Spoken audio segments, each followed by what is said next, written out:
Oh, excuse me. Thank you kindly. Oh man, it has been a week, huh?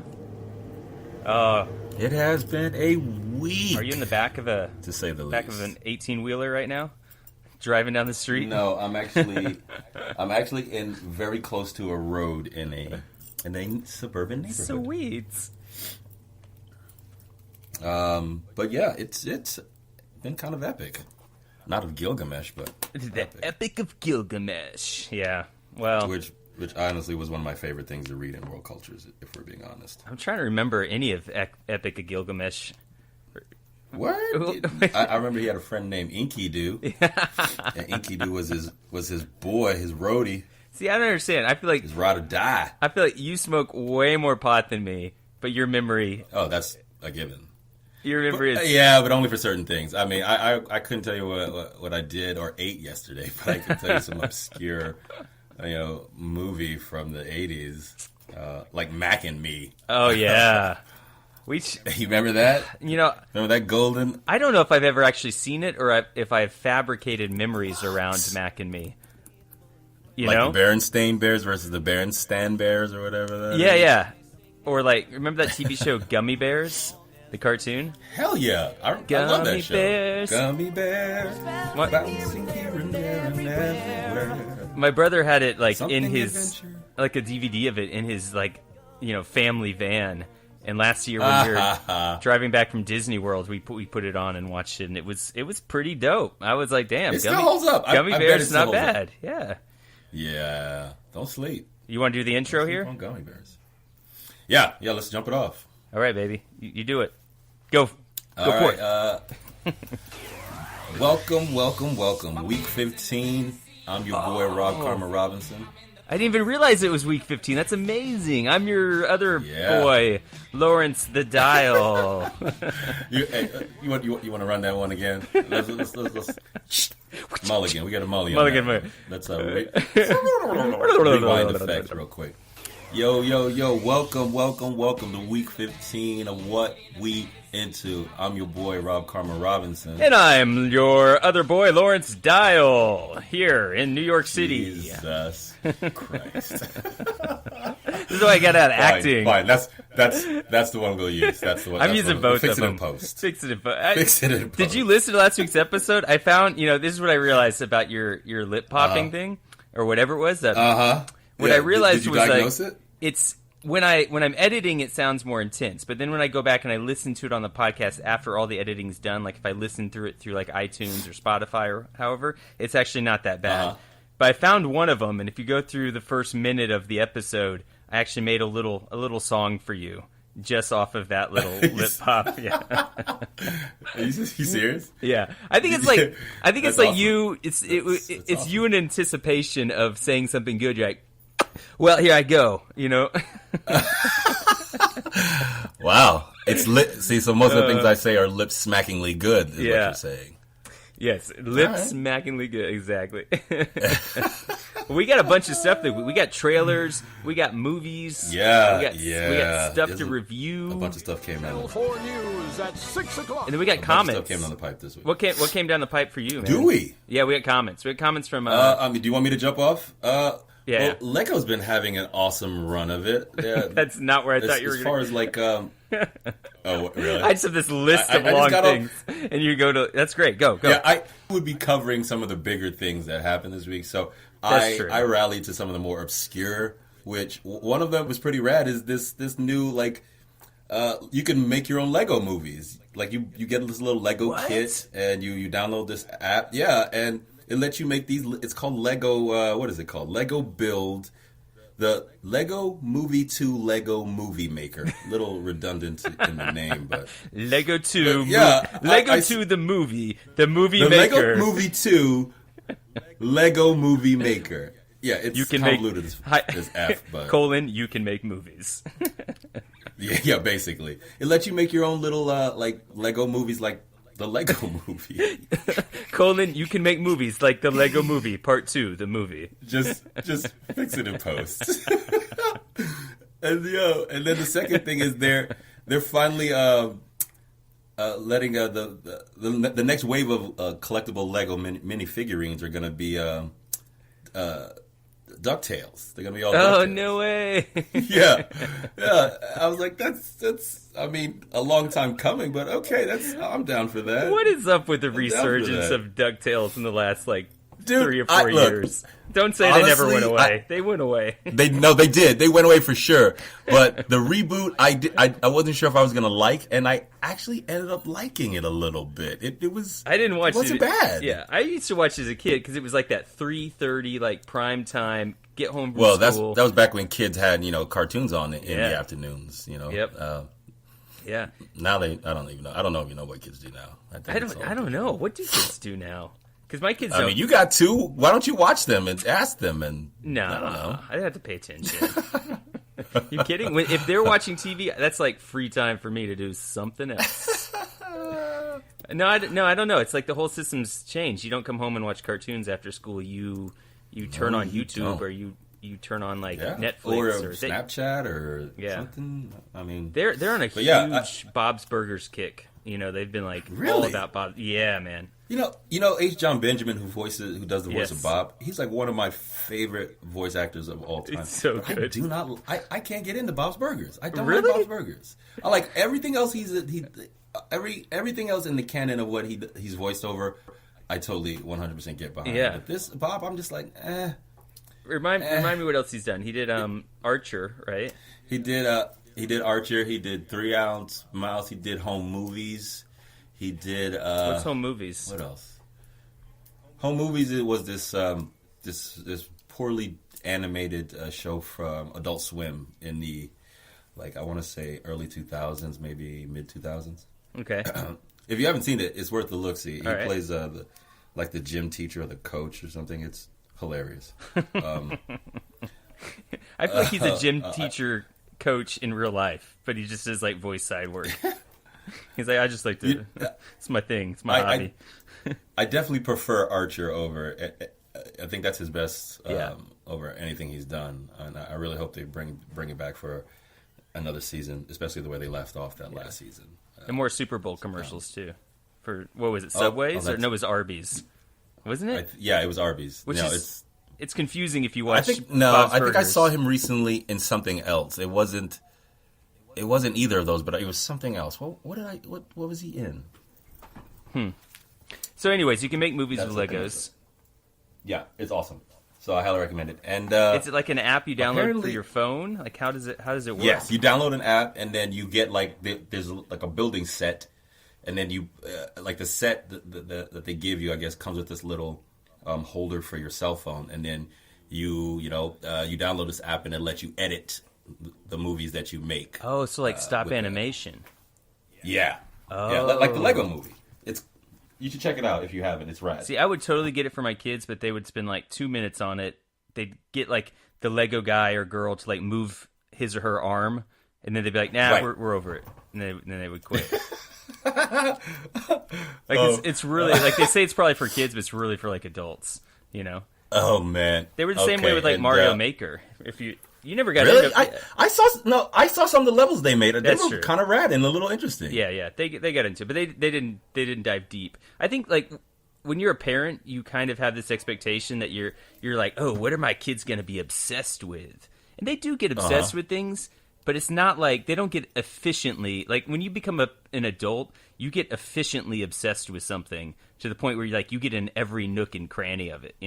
They just get kind of mildly obsessed. Well, and then they change suddenly to something else. Well, you think in the age in their era where everything is so readily accessible and instantaneous, I could see where your attention span would waver. I mean, isn't there a huge rise in kids with ADHD? So they say. I don't know. I wasn't really paying attention. I have a hard time focusing. Jokes and jokes. Yeah, I mean that's probably something. they have just so much stuff. You've seen our apartment; they have so many things. Oh yeah. And just every kid, they're I'm bored. I'm actually staying with some friends of mine in New Orleans this week, and they have 2 kids like you. One's 2 and one's 5.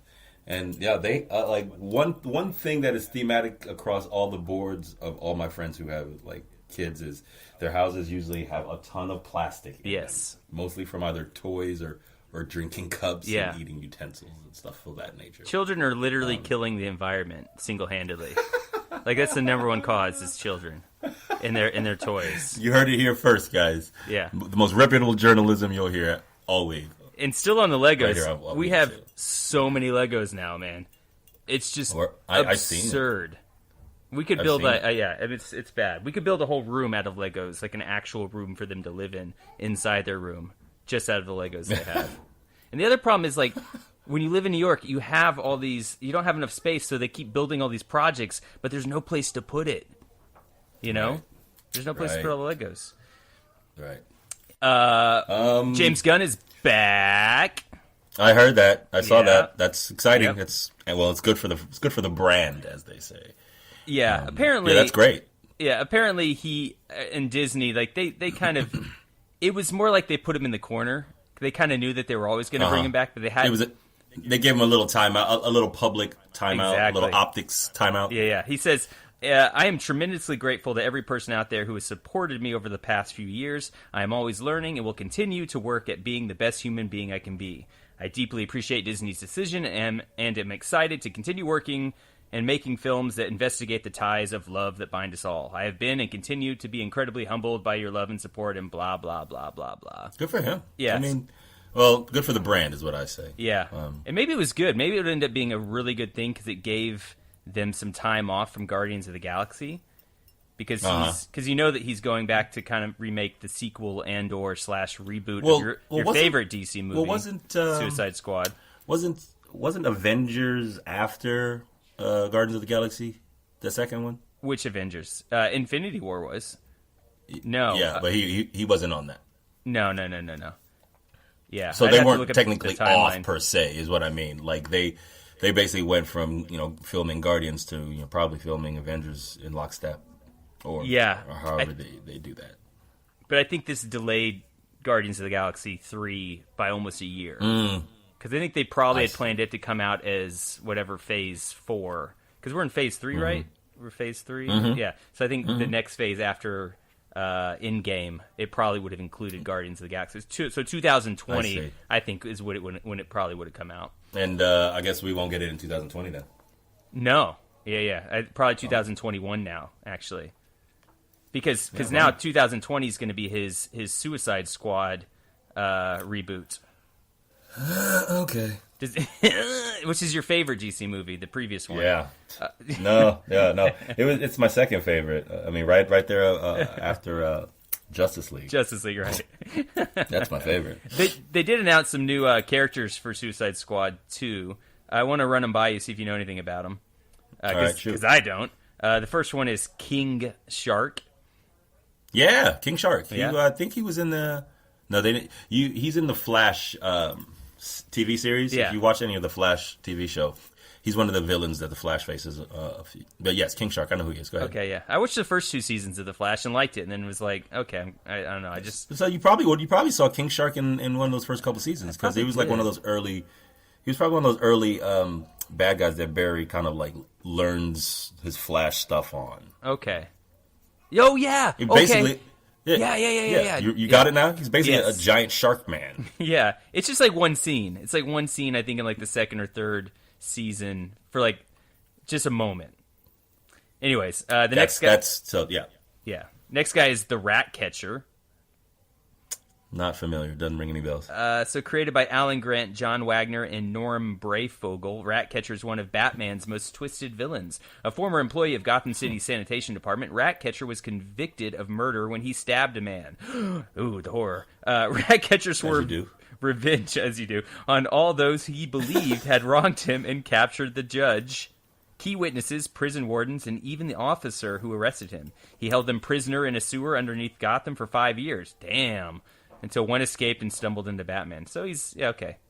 What's his powers? Okay. He doesn't have any superpowers. No, I think he's just a dude. It sounds like he's just a dude who lives in the sewers. He can control rats using a high... Rats. He controls them using a high-pitched whistle. So he's a Pied Piper. Yeah. He's R. Kelly. Next we got, and I kind of heard about this guy, and I kind of like him, Polka Dot Man. Oh my God. Yeah. Okay. Sure. Sure. Yeah. Oh, this is. Yeah. That sounds awesome. Go ahead. So it says he's a relatively harmless foe who suited up simply because he wanted to test his mettle against Gotham's new crime fighter, and Batman views him as little more than a nuisance. His costume is covered with polka dots. Some of them are weapons. Others are modes of transportation, such as a literal flying saucer. So I guess he's got, like, polka dots and shit that, like... Yeah, They could do something cool with that. I guess. Yeah, sure. Okay. Anybody else? Every dot, like, is something special that comes out of it, right? Yeah, apparently. Yeah. All right. That's the idea. It's kind of conceptually it could be cool, but like I remember the character from the comic books kind of being like a laughing stock. Yeah. He'd be like one of those characters that would try to go up against like Superman, and then Superman would like flick him into submission. You know what I'm saying? That's like me wrestling you. Come here, Rob. It probably works really well for the Suicide Squad. I don't know. Anybody else? It says for the most part he's embarrassed by his somewhat awkward abilities. Yeah, exactly. Then we got the Peacemaker. Don't know that one either. I'm the Peacemaker, and I'll kill to keep the peace. I guess he's like a guy from like the 1960s who basically will do anything to bring about peace, including not peace. Don't these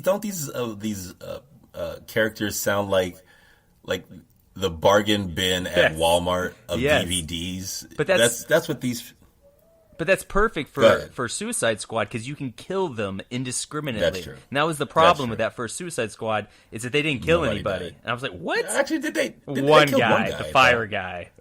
Fire dude died. That was it, I think. I don't know. I'd have to go back and rewatch. No, I mean, didn't Amanda like test one of the collars, like blow off one of their heads early on to prove that she wasn't playing? I don't know. Remember she told them we implanted this thing in your neck, and then one of them was like, whatever, and she. Oh yeah. She blew his head off just to prove that she wasn't kidding. But wasn't he like a no name? He was like he wasn't even a name. I don't know. Yeah. Whatever.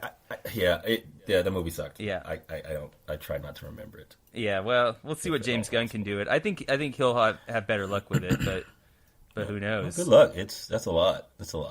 Did you hear that Netflix is making the next Bandersnatch around Bear Grylls? No. Yeah. So the next Bandersnatch will let you decide if Bear Grylls lives or dies. According to this IGN article, I had to tag it. I was like, wait, what? That sounds interesting. Oh, he's going to die every time. Yeah. Whoever doesn't kill Bear Grylls. If I have my way, yes. I'm like, yeah, but as soon as this loads, I'll be able to tell you more information. But yeah, I saw it on IGN recently, and I was like, that's incredible. Yeah. Come on, internet. While you're doing that, I'm gonna rock your world. Hello? Here. Yeah, I can hear you. Here we go. I can hear you. Dropped out there for a second. Bear Grylls of Man vs. Wild fame has been revealed as the star of Netflix's next Bandersnatch-esque interactive series, You vs. Wild. And you get to help him survive. They announced, apparently it's coming pretty quickly here. Next month, it says, announced that You vs. Wild's 8-episode first season, it's going to be episodic, apparently, arrive on April 10th and will allow viewers to make decisions to help Bear Grylls survive, thrive, and complete missions in the harshest environments on Earth. There's a trailer, apparently, a teaser of what to expect from it. So if you are anywhere around IGN.com, I suggest looking into that. It might be hilarious for you. Every episode he will die. And I think that'll definitely be like why you will keep going back is, this episode's about a bear. Let's watch Bear Grylls get killed by a bear. Oh, this one's about, an elephant. This one's in the tundra. I want there to be an episode where you walk into, you catch him in like a bar when he's supposed to be out in the wild doing stuff. You're like, wait a minute, I thought... That is his natural environment. Like literally in the wild? That's your natural environment. No, craft services is in the hotel, mate.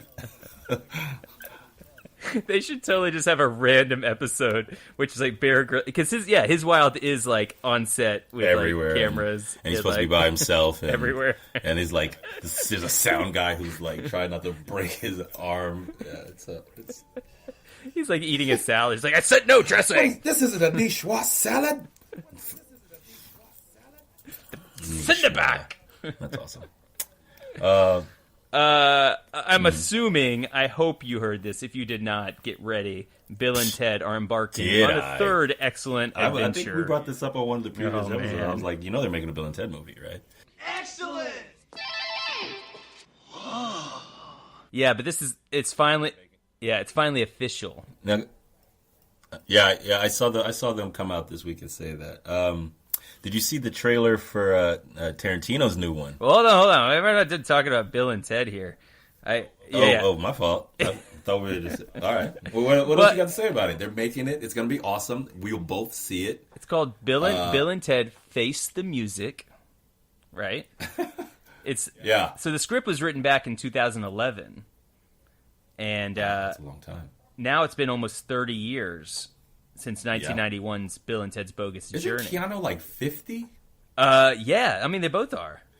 I mean, so like Bill and Ted at 50 years old. Yeah, I mean that's gold. They look essentially the same, except for what's his face just looks a little more swollen. Not Keanu, but oh my god. Yeah, he looks a little bit like he ate the guy. Dennis, is it Dennis? Something? Where is it? I'm looking at an article and they don't. Oh, Alex Winter. There you go. Alex Winter. Poor Alex. What do you think that he did in the last 30 obviously years? Eat. Well, yeah, but everybody ate. Everybody gets swollen. I mean, don't you put that evil on me, Ricky Bobby? Too late. I am still officially the weight I was in high school. So basically, his Wikipedia page says Winter was an early user of Napster. He criticized media companies and news outlets for exaggerating how many people use Napster for digital piracy. Napster was a huge threat to the power structure, Winter said. I agree with that. I think that was all overblown. Winter's interest in technology, the internet, and privacy inspired him to make the 2012 documentary Downloaded about internet file sharing and Napster. Okay, so he's been kind of on a different... An activist. Yeah, an activist on a different tip, huh? And he... What movies? I knew I liked those guys. Oh, he was in The Equalizer in the 1985. Oh, no, that's 85. Sorry. Nah, the TV show. I'm trying to see what he did post Bill and Ted. I don't think very much, man. I can't think of it. Well, you said Bones, like the TV show? Yeah. Played a character Monty Gold. Yeah, that was pretty recent. Saul of the Moleman. Nope. And then one episode of Robot Chicken where he pretty much played Bill S. Preston Esquire. His voice, Yeah, I saw that episode. It was hilarious. Okay. Yeah, I don't think he's he hadn't done much, man. I think he's been out there just being an activist. Yeah. Based on what you just read there. Right. I'm down for this. I think it's been it feels like it's the right time. Which I don't know why 15 years ago felt too soon. But that's when they were talking about it. I think early. So you feel like if this movie would have came out in 2011 or been greenlit for 2011, it would have been. That was not the time. I don't think so. No, I think it was actually a little too soon. They were kind of just jumping the gun a little bit. This feels like right at the right moment. I'm not sure why, but I'm ready for it. Maybe it's because the end of the world's coming, and man. I'm like, fine, just give me one more Bill and Ted movie, please. Dang! I mean. Okay. If the end of the world was tomorrow, that would be the one movie you want to see? No, the one movie I would want to see would be how Once Upon a Time in Hollywood. I was trying to do a segue. I screwed it all up because my computer. So Yo, just fix it in post. Fix it in post. No. Here, this is me fixing it in post. No, what I would like to do with my last day on Earth, Rob, oh my God, would be watching Once Upon a Time in Hollywood, the 9th Tarantino movie coming that is set in Hollywood this summer. To my right is Bounty Law Series lead and Jake Cahill himself, Rick Dalton. And to my left is Rick's stunt double, Cliff Booth. So, Rick, explain to the audience exactly what it is a stunt double does. Actors are required to do a lot of dangerous stuff. Cliff here is meant to help carry the load. Is that how you describe your job, Cliff? What, carrying his load? Yeah, it's about right. Better. Set in Los Angeles We'll during keep the working. summer of 1969, the film stars Leo. It's Rick Dalton, and he's a struggling TV actor who yearns for big movie roles. And Brad Pitt as Cliff Booth, Dalton's stunt double. His stunt double. Yeah. And apparently there's some like The Charles. trailer looks fun. Yeah.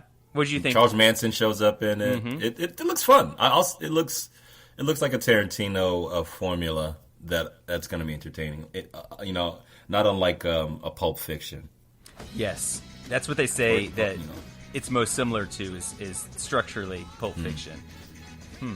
Is the world ready? Sure. Yeah. Sure. Why not? I like Quentin. Yeah. I mean, he's problematic in his sort of like personal life, but he's okay. He's okay by me. What's his worst movie? I don't know if he has a worst movie. Oh, he does. I don't know what Oh, it is. do you think so? That's- Well, then what's his worst movie? 'Cause I don't know. Maybe your answer will spawn something for me because I don't. Let's I don't think. Okay. I find all of. I can find something redeeming about all of them, even if I may not.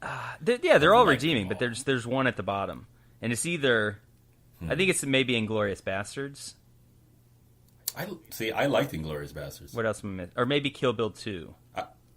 I like Inglourious Bastards over, I like him- say, Hateful Eight. Yeah. Yeah. Oh, really? Okay. I think I would take Hateful Eight over Inglourious Bastards. I've only seen the okay. Django Unchained, I think, once. Really? Yeah.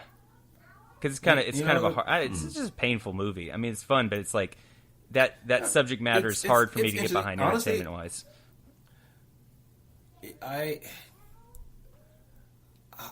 I'm reticent to say this, but I think I might put Django down there at the bottom if I had to pick. Yeah. Inglourious Bastards is Just Django. not Yeah. on- Because and my justification for it is basically like there's a point in the movie where we're laughing and we're having this good time, but then again we're dealing with this kind of subject matter, and I feel like the tone for me was too uneven. Like, tell me this story like as a gut punch, or tell it as a comedy, but don't try to do both. Because it was uneven in places, like the scene with the Ku Klux Klan, and they're having the argument about the hoods. I was like, that's hilarious. That legitimately is an amazingly hilarious scene. But then in like a couple scenes later, they're like talking about castrating him, and he's upside down, and the guy has his hand on his cock. Yeah. It's uneven, and then cut to the end where he's just blowing a bunch of people away indiscriminately. Yeah. I mean, deservedly, but And I think it's also like, because he had just come from Inglourious Bastards, which was like this revenge fantasy, and then he goes to Django Unchained, another revenge fantasy. Right. Yeah. It was interesting. So that I don't know. Like I said, I find a lot of things redeeming about all of them. Django was really well shot and really well acted. The scene around the table with Leo when he breaks that glass and then he smears the blood on Kerry Washington's face, I was like, holy shit! Real blood, by the way. And coming to find out that he broke his. He broke that glass, by accident, but they just kept filming the scene anyway. Yeah. It was kind of an incredible improv that made that scene all the more gut punchy. Right. So yeah, Kind of epic. I'm happy to see him kind of get away from some of those kind of issue movies, which are he didn't really like. I don't know. They're not to say they were problematic, but they were kind of just about big issues, and it was like, let's see how Tarantino deals with this. So I'm happy that he's kind of moving away and going to Hollywood, which he knows. I know that friends of mine have take issue with how liberally he uses the N-word. Right. It doesn't bother me, but I know friends who it does bother. And understandably so. Exactly. But I mean, I like Pulp Fiction, for instance, when he uses it, you're like, ooh. Yeah, has it that I don't know. hasn't aged well. But no buts. It yeah, just sucks. I mean, there's no. Yeah, it's the '90s. It was the '90s. Like a friend of mine thinks he gets off on saying it. That's why it appears in so many of his films, like that kind of deal with that. But we could get off on a tangent, as we tend to on what we into. I don't. You can tangent at any given point. I don't mind going off on a tangent on that. Yeah, but see, you're the one that has the kids to pick up in a few That's hours. true. I literally have the rest of the day to just be like, because I could talk for hours. Speaking of kids, I just realized you're at your friend's house right now, right? Is that okay? Yeah, and he's doing a really good job of keeping the kids from attacking Uncle Rob. Because I heard like a kid's cartoon come on in the background. I was like, is Rob watching TV? Are you watching cartoons or this? I'm in my buddy's study, and it's just like off of the main living room where the kids are hanging out, being kids. Well, we got two other trailers that came in addition to Once Upon a Time in Hollywood. Speak on them. We got Toy Story 4. Yeah, that looks awesome. That looks awesome, dude. I'm gonna be the voice of discontent because, like, really, go ahead. I don't know. I'm just over it. I love Toy Story, but like Sporky. Yo, dude, I'm gonna eat those movies. It's a Pixar film, bro. Yeah. Pixar doesn't do bad shit. No, they don't. You'll go and you will enjoy yourself. I promise. I agree, and we'll end up talking about it. I know, but like at the same time, do we need a Toy Story? I felt the same way, honestly. Honestly, when I heard they were making it, I was like, ugh, really, another one?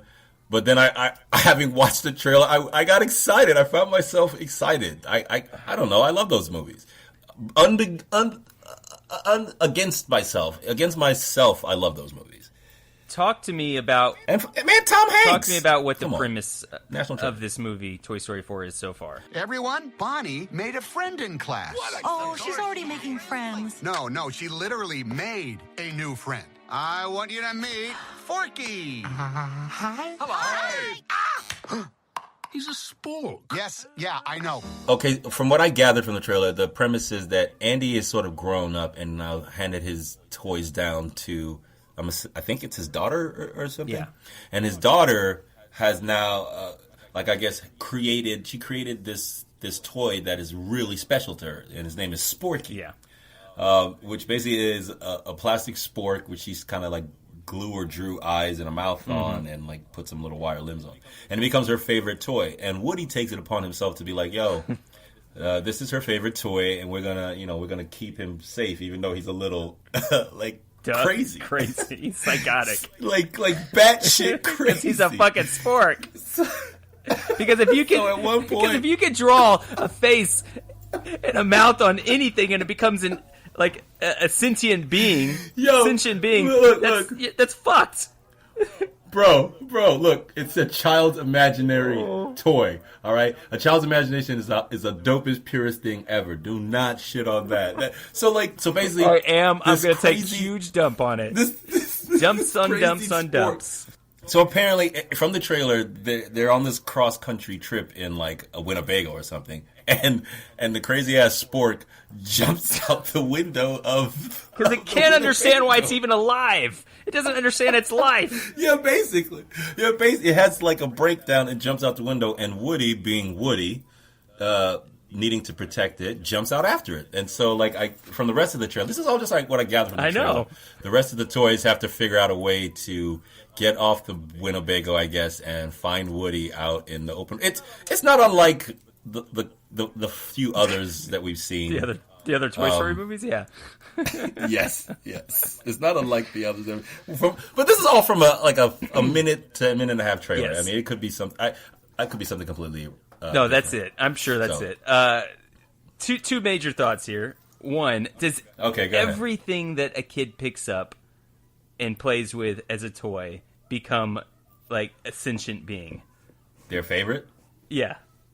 Because that means... Maybe not everything. Because that means like every single... Because like kids that age, every single day, they find like their new thing. And they have like one thing, that they carry around for like a week or so. But eventually that thing ends up like on the floor and you casually just shuffle it into the trash. So the idea that... How casually? Are you whistling while you do it? Or I'm so happy to throw it in the trash. We have. Are you trying to avoid eye contact? Are you trying to look like unsuspecting while you're doing it? When I was a kid, my parents took all of our Star Wars toys and they sold them in like a garage sale.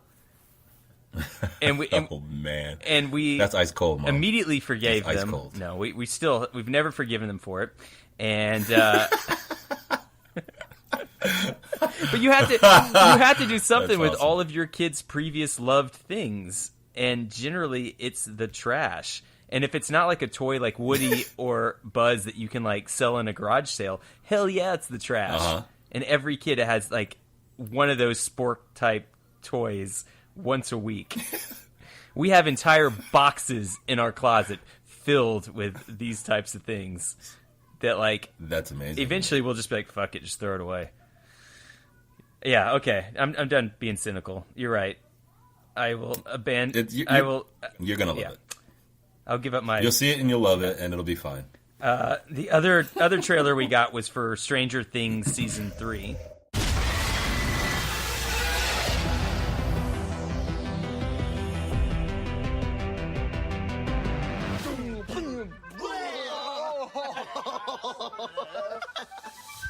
How many children are you friends with? 3. Yeah. Which you've already heard me espouse my thoughts on Stranger Things.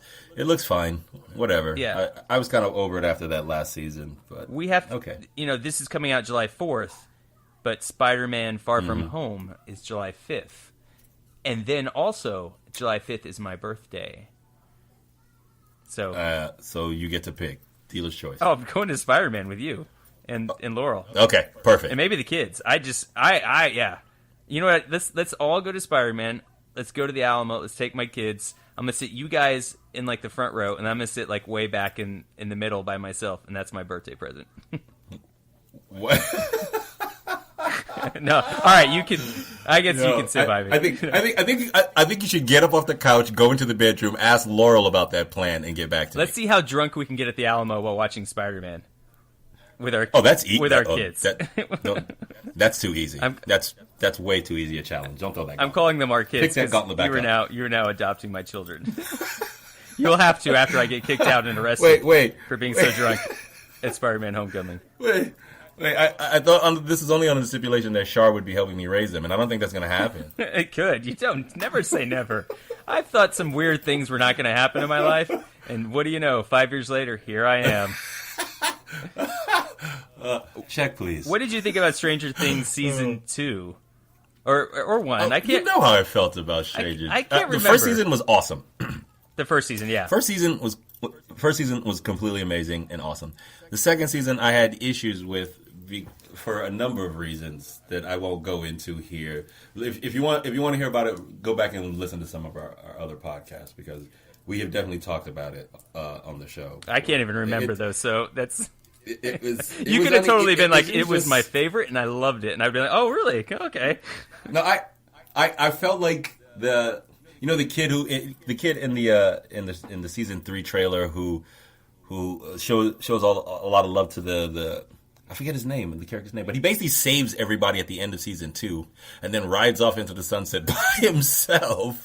I don't remember. See, I gotta go back and watch it now. What's his name? Are we talking about the Scott? And honestly, I felt. Yeah, I think Scott, the guy who saves everybody. Yeah. Like nobody, the people who died in season 2, just it was undeserved, and the people who deserved to die just went to the prom or went to the dance and had a good old time. We never found out about fucking Barb. I'm like, right, like. Nobody cared. Like they didn't even bother looking for Barb. They're like, "Hey, Barb's missing. Word? Oh well. Here's a new girl who we'll use as a foil to make the boys fight each other and not do anything with her story. Nothing. They basically use her as a prop to sort of like prop up this love triangle thing that was going on. And I don't know, man. I felt bad at the end of it. I was like, you rip a hole into another dimension and let a monster in. It eats a bunch of people, and then everybody gets to go home and go to the dance at the end. Yeah. At least 2 of those kids should have died. That's just me. Yeah. If it was gonna be as good or one up the first season, a few of those kids needed to die. And I know they're all really great actors and they work real well together, and that would have been a bad thing. But would it have been such a bad thing? But will you watch it? Season 3. course I'll watch it. I have to. Will you read the book? I have to. Darkness on the Edge of Town. That it's exploring the backstory of Chief Jim Hopper as he served as a homicide detective in New York City in 1977. Man, I'll instead what I will do is I'll go see that actor in Hellboy in a couple of weeks, definitely. and have a good time at that. We have to decide because you're coming back to New York here soon, and we might have the option of going to see a movie next week, and we have to decide between either I think Shazam or Us. Week after, which I think is going to be Us. Ooh. Right? Well, I get back on the 1st. Okay. I think that's next week. Monday. Oh, okay. And then, so we will already miss that, right? Because today's I don't know what day is it. Yeah. Yeah. Okay. But Shazam comes out the 5th. We could definitely do that. Well, maybe try to go see Us if you can this week, and I'll try to go see it too, because I just want to see it. It's been reviewed very well. Yeah. So I got a few more things here. And we'll do these quick. And I got a couple on my end. Okay, I got a He-Man cast for Masters of the Uniman. Really? Yeah. So that somebody of the Uniman, huh? The Unitard. You're a Masters of the Uniman. So Noah. That sounds like a porno spoof or something. It's not even a casting. They're just considering Noah Centineo as Prince Adam for He-Man. And this is the guy. He was in some show that I had watched called "To All the Boys I've Loved Before," and Sierra Burgess is a loser. Did you see either one of those? Oh, I saw the trailers for the first one. It's sort of like a tween kind of thing. So it wasn't my wheelhouse, but I did see the trailer. Yeah. Okay. The other one, I have no idea. Right. So whatever. Maybe they'll cast him. He looks like he'd be fine for it. They keep announcing this movie's supposed to come out in 2019 by December, but considering they haven't even started filming yet and they haven't even cast it. Nah. We'll see that in 20 maybe. What else you got? So I got one more thing, and then I think we'll move into like video game news or whatever you got. But the Game of Thrones creators. They're apparently saying that the new Star Wars trilogy allegedly is set in the Old Republic. Ooh, so this is that would be cool. David Benioff and D.B. Weiss or Weiss or however you say his last name. Apparently it takes Weiss. Yep, exactly. Set during the Old Republic. Weiss. Yeah, which could be awesome because that's when like the PC games, the Xbox. The Old Republic, like the Knights of the Old Republic games, are some of the dopest in the Star Wars canon of video game shit. Like that RPG, I think it still exists today. I think the servers still people still frequent, and though some of those comic books that they then subsequently wrote for them, they're awesome. Yeah. So I would love to see anything based on around the Old Republic storytelling zeitgeist. It'd be great. Yeah.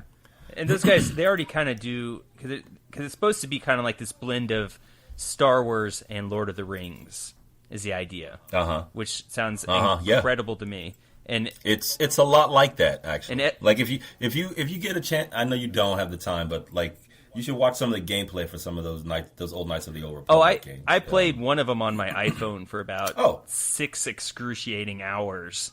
Trying to get into it, and it was just so small on my tiny iPhone, and it kept crashing. Yeah, because it was like an iPhone 4, and it was and I realized this game. I can't imagine trying to play. Yeah, I can't imagine. I was playing it on. I want to say PC. It was my PC. Back in the day, and it's really one of the more amazing Star Wars based RPGs that they have ever done. I really wish they had. Do you remember the beginning? I think of the first one where you had to go and like do something with a Rancor, like get something that smells right. Yes, something like that, right? Yes, that's. Yeah. I finally did that. It took me like 3 hours to find whatever the thing that smelt right to get him to not eat you or something like that. And then I was like. No, I just collapsed because I was exhausted from concentrating on a little 4-inch screen trying to play an RPG. and then I found the second one at a garage sale or at a stoop sale down the street from where I live, and it was $1, and I bought it. And I got home and I realized, my computer doesn't have a CD-ROM drive anymore because I just have to. It's in my drawer. for the day that for someday when I will eventually own a CD-ROM drive again. Bravo, brother. Yes. Bravo. Yeah. So there you go. What do you got, buddy? You got any video game news? I got it. I mean, it's been interesting. There's a couple games that dropped. I picked up Division 2 today. Oh, you did? Not today. I picked it up this week, so I could talk a little bit about Division 2 and Sekiro Shadows Strike Twice came out. I thought you were gonna get that, but you went for Division 2. I went for Devil May Cry, and Devil May Cry was the other one that dropped, and it's been the reviews on it have been stellar, stellar reviews, so much so that I downloaded the demo, played the demo for a bit, and I could earnestly see how it would be that, and then I jumped into watching some gameplay for it, and the gameplay is gnarly. It really is some really next level gaming. So I went down to the GameStop, and that was my conundrum whether to pick up Devil May Cry or Division 2. And I started spitting it to the the game store clerk. I was like, hey, what do you think? That's typically whenever I go and get I'm torn between a game, I usually go and talk to your local GameStop. You harass some GameStop. Excuse me, sir. Which game should I buy? Should I get the Devil May Cry, or should he's like, dude, I don't care. No, they're always so nice. No, they really are. No, that's ostensibly what I did. I've done the same exact thing. I find whenever I go and I ask them, more often than not, there's a kindred spirit behind the desk. Yes, who's willing to break it down, and this kid did. So those guys are I ended up heroes. Picking up Division 2. So they really are. I say nerds, but it's not in any sort of way intended to be offensive. I say that with the deepest respect. I once went in and talked to a guy, and he recommended, I think, or maybe he didn't. Whatever. But I ended up buying the online Skyrim game. That's not the Skyrim, but the what is it? Elder Scrolls. Elder Scrolls Online, right? So I got home and I started playing, and it was trash. So I went back and I found the guy and was like, "Listen, this game's trash. I know I bought it new. Is there any way you can just I don't know, exchange it or something?" He's like, "Yeah, sure." So he let me exchange it for an exact $59.99 value, basically. So he saved me like $30. So then I went home and I wrote a review for him on GameStop, right? Because you know how every time they're like, "Hey, here's our thing. You can fill out this questionnaire and give us a good review or whatever." You actually did. I did the questionnaire. I came back a week or two later, and he was like, "Yeah, somebody filled out this. I got promoted." He actually got promoted. No kidding. Yeah, so based on because I'm like a writer and I made it sound so good. I was like, every time I come in there with my kids, he's just so good with them, and he always has the best recommendations. He's nice and blah, blah blah blah. And he got promoted. Hey man, way to pay it forward. Yeah, and then I came back 3 weeks later, and he'd been transferred to another store. So I think he oh wow, come up! Yeah. You got really promoted. Yeah, he got really promoted quick. So if you ever want to thank those guys, go on and just fill out their just do exactly what they say, and help them out because they're probably trying to maybe advance through their career at GameStop. I don't know, but yeah. So did you hear that also this week in video game news? Did you hear that Google just threw their hat into the ring for?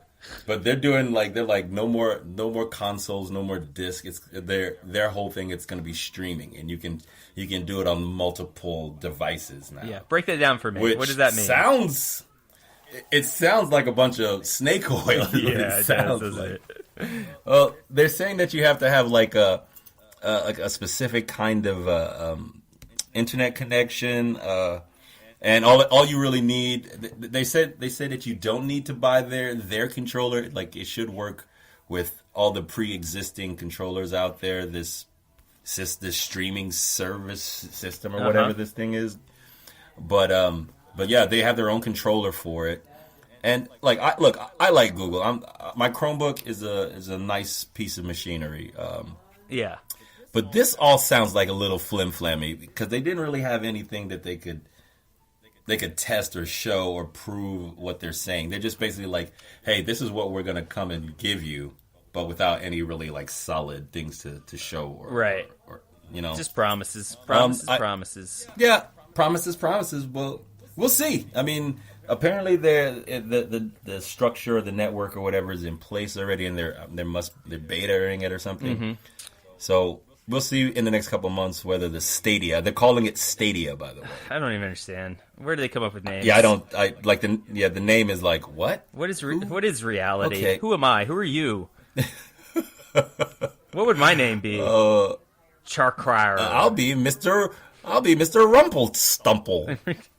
I'll be Kratu. What? I mean, like what? But I mean, if it works, it's a brilliant idea because it's a cloud-based streaming service for video games, which is kind of unprecedented when you think about it. Mm-hmm. If it works. Did you play any like the? Because what it makes me think of is the PlayStation Now, which you View Now. Yes, right. I did that test and it's awesome. Is it? Like honestly, if I had it's awesome. It having the ability to just jump from game to game, at your leisure is something kind of cool. I just couldn't see myself. I couldn't see myself it being worth the $20 a month, to do it. But that sounds like a good birthday present for you from me coming up. But or vice versa. If I don't ever want to see you again, which I don't, so here, Rob. Well, then make it happen. Make it happen. Enjoy Captain. your lifetime of video games. I'll be Rip Van Winkling it behind the screen. Yeah. Like, what year is it, Sonny? Now, did I miss Christmas? Go back to your hole. It's shut up, old man, and get out of my face. We never saw him again. Yeah, we'll see. We'll see what happens with this Stadia. We will. Is it Stadia or Stadia? I mean, I think it's Stadia, but I'm gonna say Stadia just to be contrary because I think it's kind of ridiculous. It sounds like a vitamin for but that's just me. I don't know. It sounds like a vitamin mix you put in water. or like an iron deficiency supplement. Yeah. Don't forget to take your Stadia today, darling. Stadia. You know how brittle your bones are, or whatever. But I mean, if you want to pick up Devil May Cry in the interim, and then I just trade off Division 2 when I get back in a couple weeks, I'm like, I mean, that's that's what I'm. I didn't play a single video game this whole week. Can you believe? No, that's not true. I played. Were you busy? I played 1 hour of the Game of Thrones Telltale. Oh yeah, I did see that. Yeah. I did see that. I saw you were doing that. How was it? I don't know because I started falling asleep. No, it was fine. It was okay. You know what? I kind of was getting into it, and I liked it because it takes place between the first and second book, which is the first or second season, and and so it's telling you a angle of the story from characters that aren't in either the books or the TV show, and it's jumping. Yeah, the same way that the Walking Dead version of those games. Yes, because Telltale did the Walking Dead games, and then they did Batman. Yeah. In this sort of episodic way. So yeah. I mean, this is like they do really good games. It's a little different than The Walking Dead because Walking Dead you had like a core set of characters for the most part, and you kind of followed them around. At least this so far, like I've already played with like 6 or 7 different characters. Oh, so that's definitely different. It feels like when you watch the Game of Thrones TV show, and then it cuts to another scene, and then you're playing as like Cersei Lannister. Then it cuts, and you're playing with Jon Snow. You're not playing with those characters, but that's the idea. So you have multiple main characters that you're seeing the world through their perspective, which is interesting. We'll see if I get through it. Probably not, because I like to sleep, and as soon as when I put on video games at night, I just fall right asleep. I'm just getting old, man. That's basically your nightcap. Well, most people use alcohol. You just put on a video game and fall asleep. That's true. That's a skill, man. You know what I plan on falling. Definitely is cheap. Wait. Actually, before I segue into this, what else you got? Any other video game news? Yeah, Apex Legends is kicking ass in the battle royale arena. Yep. I think it's pulling a lot of Fortnite fans over to it, being that it's free and it's like a AAA game that you get for free in the same way that like Fortnite is a bootleg kind of black game that you get for free. Yeah, not a good game, Fortnite. I'm really Sekiro Shadows Die Twice got a really nice review. Yep. I'm excited about that game. I think I'm gonna probably pick it up and actually play it with some pep and vigor. I'm excited that you are excited. Actually, that's a game I would probably get. I'd probably get that and then trade No you for kidding. Division. I actually never played the first Division, so I'd be interested in playing the second Division. No, you don't like it? Yeah, no, you don't have to. You don't have to play the first one to play the second one, because the second one is basically a more polished, more streamlined version of the first one. Like it's the story is whatever. You don't need to have played the first one to get it. It's, you know, the world is gone to shit, and you guys are responsible for unshitting it. Basically, nice. I can't do that though. All I can do is shit. I think that's literally every week at some point we talk about you shit. That's true. That should tell you how devoted I am. You might want to look at it. You are a devoted shitter, man. A habitual even. A habitual shitter. You know who else is all about his shit? That's a good thing. You can. My wife will. She'll tell you. Rami Malek, all about shitting. No joke. I bet if he was here, right? Well, I don't know if new Rami would talk about shitting, but back in the day, old Rami and I used to get down on talking about shitting. Man, we talk about shitting all the time. We both had like digestive issues. Is the thing. Anyways, yeah. Oh, see, well, now that we can file that under TMI, let's just jump on into what we're into this week. Yes. Yeah. What were you into this week? So you want to start or shall I? I'll start because I was into very little this week. Only two things, other than what we're going to talk about. Because what we're going to talk about, we're going to talk about Love and Death and Robots. And no, I believe the title is Love and Death. Damn it! Plus I knew you were not going to let me go with that. Because I said Love and Death and Robots. Yo, bro! If we're gonna do it, we gotta do it right, man. Our burgeoning fan base depends on it. And we're also going to talk about Animatrix here in just a minute. But yes.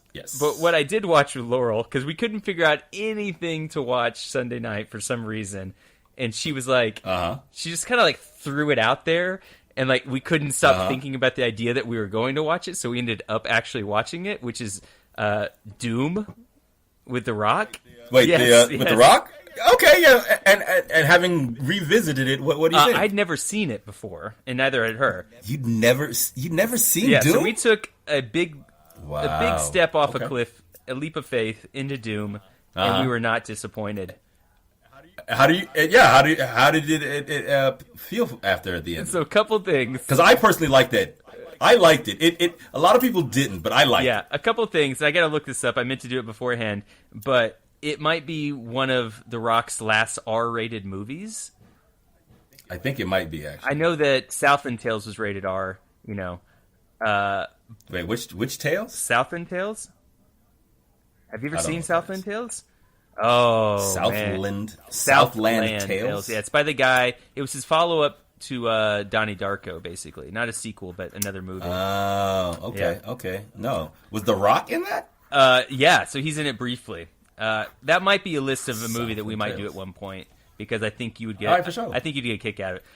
But anyway, so it's got Doom also has Carl Urban, and he's like, yeah. So it's basically The Rock and Carl Urban. Those are the two like soldier lead guys, big guys. Yeah. Dwayne Johnson plays Sarge.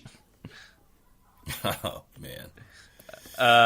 Yeah, it didn't disappoint because you don't get R-rated movies anymore, and you could tell that they. No, you don't. Not like that. They still did not understand what they had with The Rock in Doom. You know what I mean? No. Back at that point. No, they didn't. The only other bad guy I can think of because he plays the bad guy. I didn't know that because he start.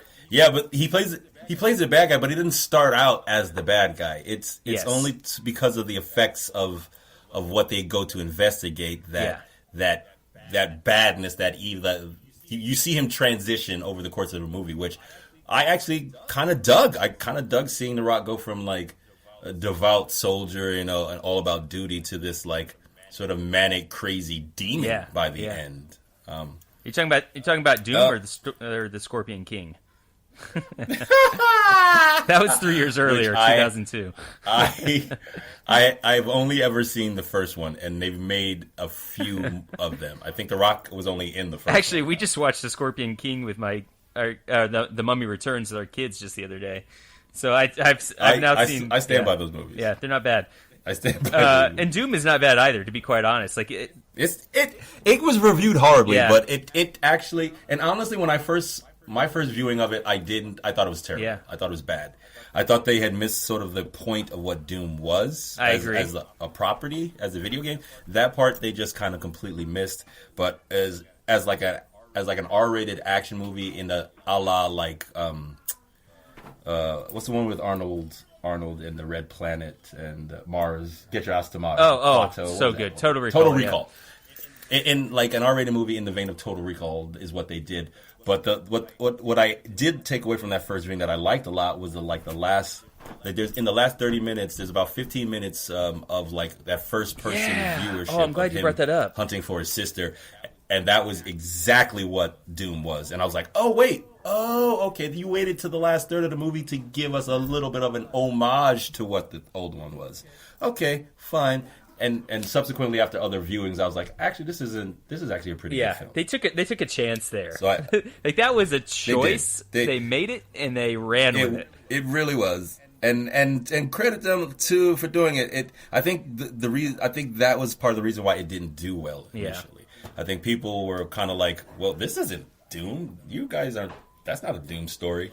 But if you look at it. It's like looking, what's that old adage? You're looking too close to the elephant, or whatever. You got to stand back to see the totality of it. Yeah. And I think standing back afforded me some of that look-see. You know what I'm saying? It was a weird caveat, like a weird concession. They were like, hey, this is not so much like the video game, but we'll throw in this one part that's exactly like a video game. That is exactly like it. Yeah. The only other thing I watched was the Star Trek Discovery last night's The Red Angel. Okay. And it was like... Okay. Did you see it? No, I did. Okay. But Discovery was one of the things I was into this week. Okay. I started back on my episodic, so I'm not caught up, but I'm catching. Okay. Well, I won't spoil it for I'm you. a few episodes behind. But I will say my general feeling was that they had a twist, and then they put a twist to the twist, and it was one twist too many. Too many. I was too twisted. Okay. Too twisted around. Okay. I'll save it for you. Okay. What were you into this week, buddy? For sure. I'll do it really quickly. I went Triple Frontier, and then I got back on my episodic shit. Yeah. Triple Frontier, what'd you think? So I went Triple Frontier. I agree with... You know what? I think the latter... I think it could have been a better movie except for the latter third. Yeah. I liked everything up until everything up until them trying to get the chopper over the Andes and where the chopper they get to the very limit of the chopper's gearbox. Yep. And then they spin out. I was kind of like, oh yeah, man, I wish y'all guys had just gotten over the Andes and then told me something completely different. Like you guys tear each other apart because of the money or whatever. But the story that they end up telling it was just kind of like meh. Like their whole they murder the villagers and then why all that stuff. I didn't get it. Why? Fire your gun once in the air and scare everybody. Don't just shoot somebody. Right. It seemed unnecessary. Like I said, everything up until it was kind of on rails and kind of tight. And I mean, it's not like they had reinvented the wheel by any stretch of the imagination, but it was done real well. Like they go in to do this mission, it goes shitty sideways as these things tend to do. But you come into a butt ton of money, like more money than you'd ever see in your life, and what do? You try to take it all, and sort of like the consequences of what then falls out. I honestly, I think what it suffered from was that ending. Like I think the choice to do that last third of it the way they did, if they had done something completely different, I think I would have enjoyed it more. But it was fine. It was just like you said, it was fine. Out of Ben Affleck, Oscar Isaac, Charlie Hunnam, Garrett Hudland, and Pedro Pascal, which one is the worst soldier? What I saw is that they were all super proficient soldiers. I mean, that one cat, he took a bullet early on in the operation and still managed to get over. He went home. Bullshit. I do too, but it's still pretty baller. Just you tell me 3 days, 3 days later he's still hiking. No, sorry, no. You don't think so? Mm-mm. I don't know. I think when you're that level of a soldier and you're that elite, I think you can. I think you can will yourself to do just about anything. Then show me him taking some painkillers or something. But you know what I mean? Because that three days later, that wound is starting to fester. It's like.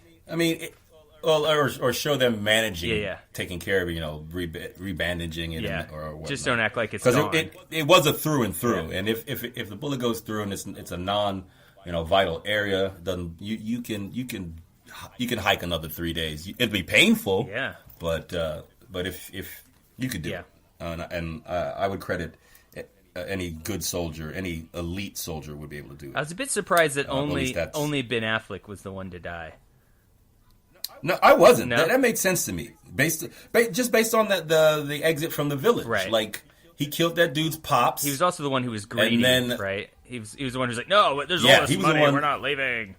Let's see, but that was also the most interesting part. He was also the one who was the most reluctant to want to do the job, but he was the one who put they executed his plan. He was like, all right, well, if we're gonna do this job, this is how we would do it, and we can't mess these numbers, we can't fudge these numbers. This hard out means hard out. And there's that scene in the house where he's ripping the money out the walls, and old boy says to him, he's like, in X amount of years and X amount of ops I've been with you, you've never missed a hard out. Right. Like, just the prospect of that much money drove him to do something that was uncharacteristic for him, and then it got himself murdered over the course of it. That totally made sense to me. I think it was the selling real estate for a living is what drove him to be so greedy.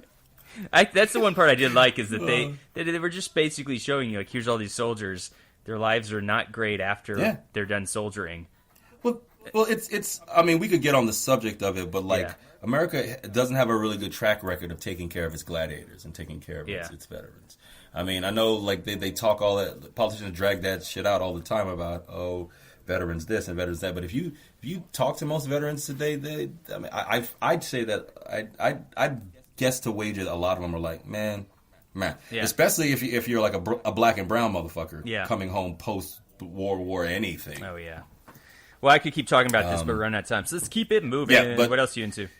All right, so quickly, I went back to my episodics. That was the only movie that I watched this. No, that's not true. The other movie I watched was AXL.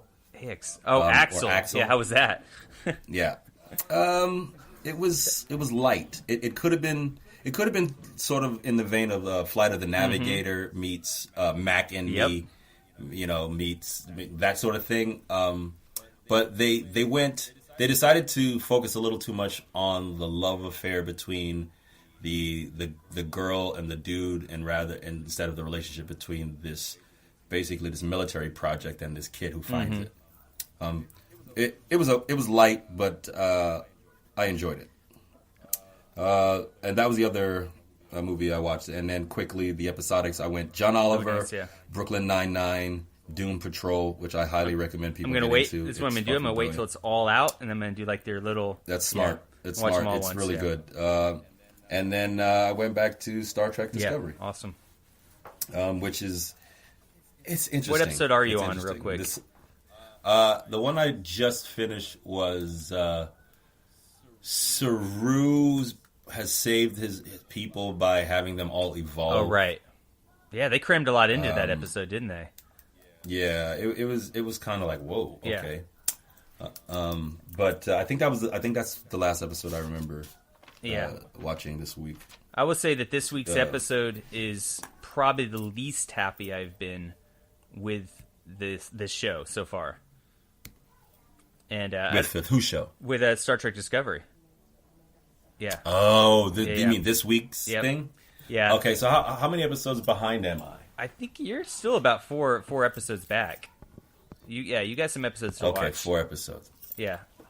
I'm not. I mean, I'll take Star Trek. What about the episode up until then? Do they still hold? Is it just this last one that kind of is the shark jumpy one? I guess, for lack of a better. It's all shark jumpy. Oh man, cool. Well, let's jump into because we're running out of time.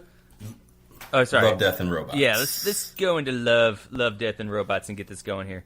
That was really the majority of the other thing that I watched was Love, Death, and Robots, and then I wanted to jump into the Animatrix as well because it's immediately what I thought of.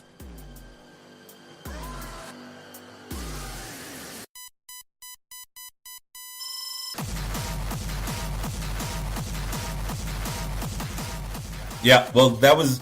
As I was watching it, that was the comparisons I kept saying the whole time. I was watching it with this cat, one of my castmates in the show, and I was like, he hadn't seen the Animatrix, but I was like, yo, you should check out the Animatrix. This is not unlike it. The only difference is like where the Animatrix all had this central theme of the Matrix. Right. In them, these were all these kind of standalone ideas about love, death, and robots, which I thought was really genius on their part. And so produced by David Fincher, of Seven and Fight Club and all his other movies. Seven, Fight Club, and sidebar. Stuff. Now that Disney owns Fox, they also own Fight Club. That's something we didn't even bring up in news. The merger. Yeah, so I'm gonna run through everything that Disney owns here real quick because then I want to jump back in. But so now Disney owns Indiana Jones, the Alien and Predator franchises. They own Ice Age, because that's Fox Animation. Wow. Yeah. They own the Kingsman franchises. They own Planet of the Apes, the new Planet of the Apes movies. I think the old ones basically too. Everything. Yeah. That's a lot of property they own now. Die Hard. Yeah, keep going. Avatar. These could all these franchises will now no longer be on Netflix and Amazon and all that stuff. These will now all go to Disney Plus. Are you serious? Yeah. So Muppets. Wow. The Martian, which is the Andy Weir novel, and also his follow-up to that, Artemis, which hasn't come out yet. The Red Sparrow sequel with Jennifer Lawrence. Night at the Museum. Percy Jackson. X-Files. Alvin and the Chipmunks. Home Alone. Dr. Dolittle. Chronicles of Narnia. MASH. Independence Day. The Maze Runner movies. Family Guy. American Dad. The Orville. Simpsons. Legion. 24, Prison Break, and American Horror Story. And I'd still left some off because I was just like, there's too many. I can't. The House of Mouse reigns supreme now, bro. Everybody bow down. And apparently it's not a great thing for cinemas either because Disney has the rule that if you're a cinema and you put out a Disney movie, they keep 65% of the profit from those tickets. Woo! That boy Walt was even dead. He was average is 50, so they take 15% more than most cinemas, or than most production companies. Anyways, crazy. Woo! Ouch. Yeah, back to Love, Death, and Robots. I want to know because Netflix released multiple versions of the order list. So So what was the first episode that you watched? The first episode I watched was Sunny's Edge. Okay, so I think we had the same order. Sunny's Edge, and followed by 3 Robots, right, and then The Witness. Yes. Right. Okay, yes. So you're an anime head. You're an animation guy. I'm sure you loved this show, right?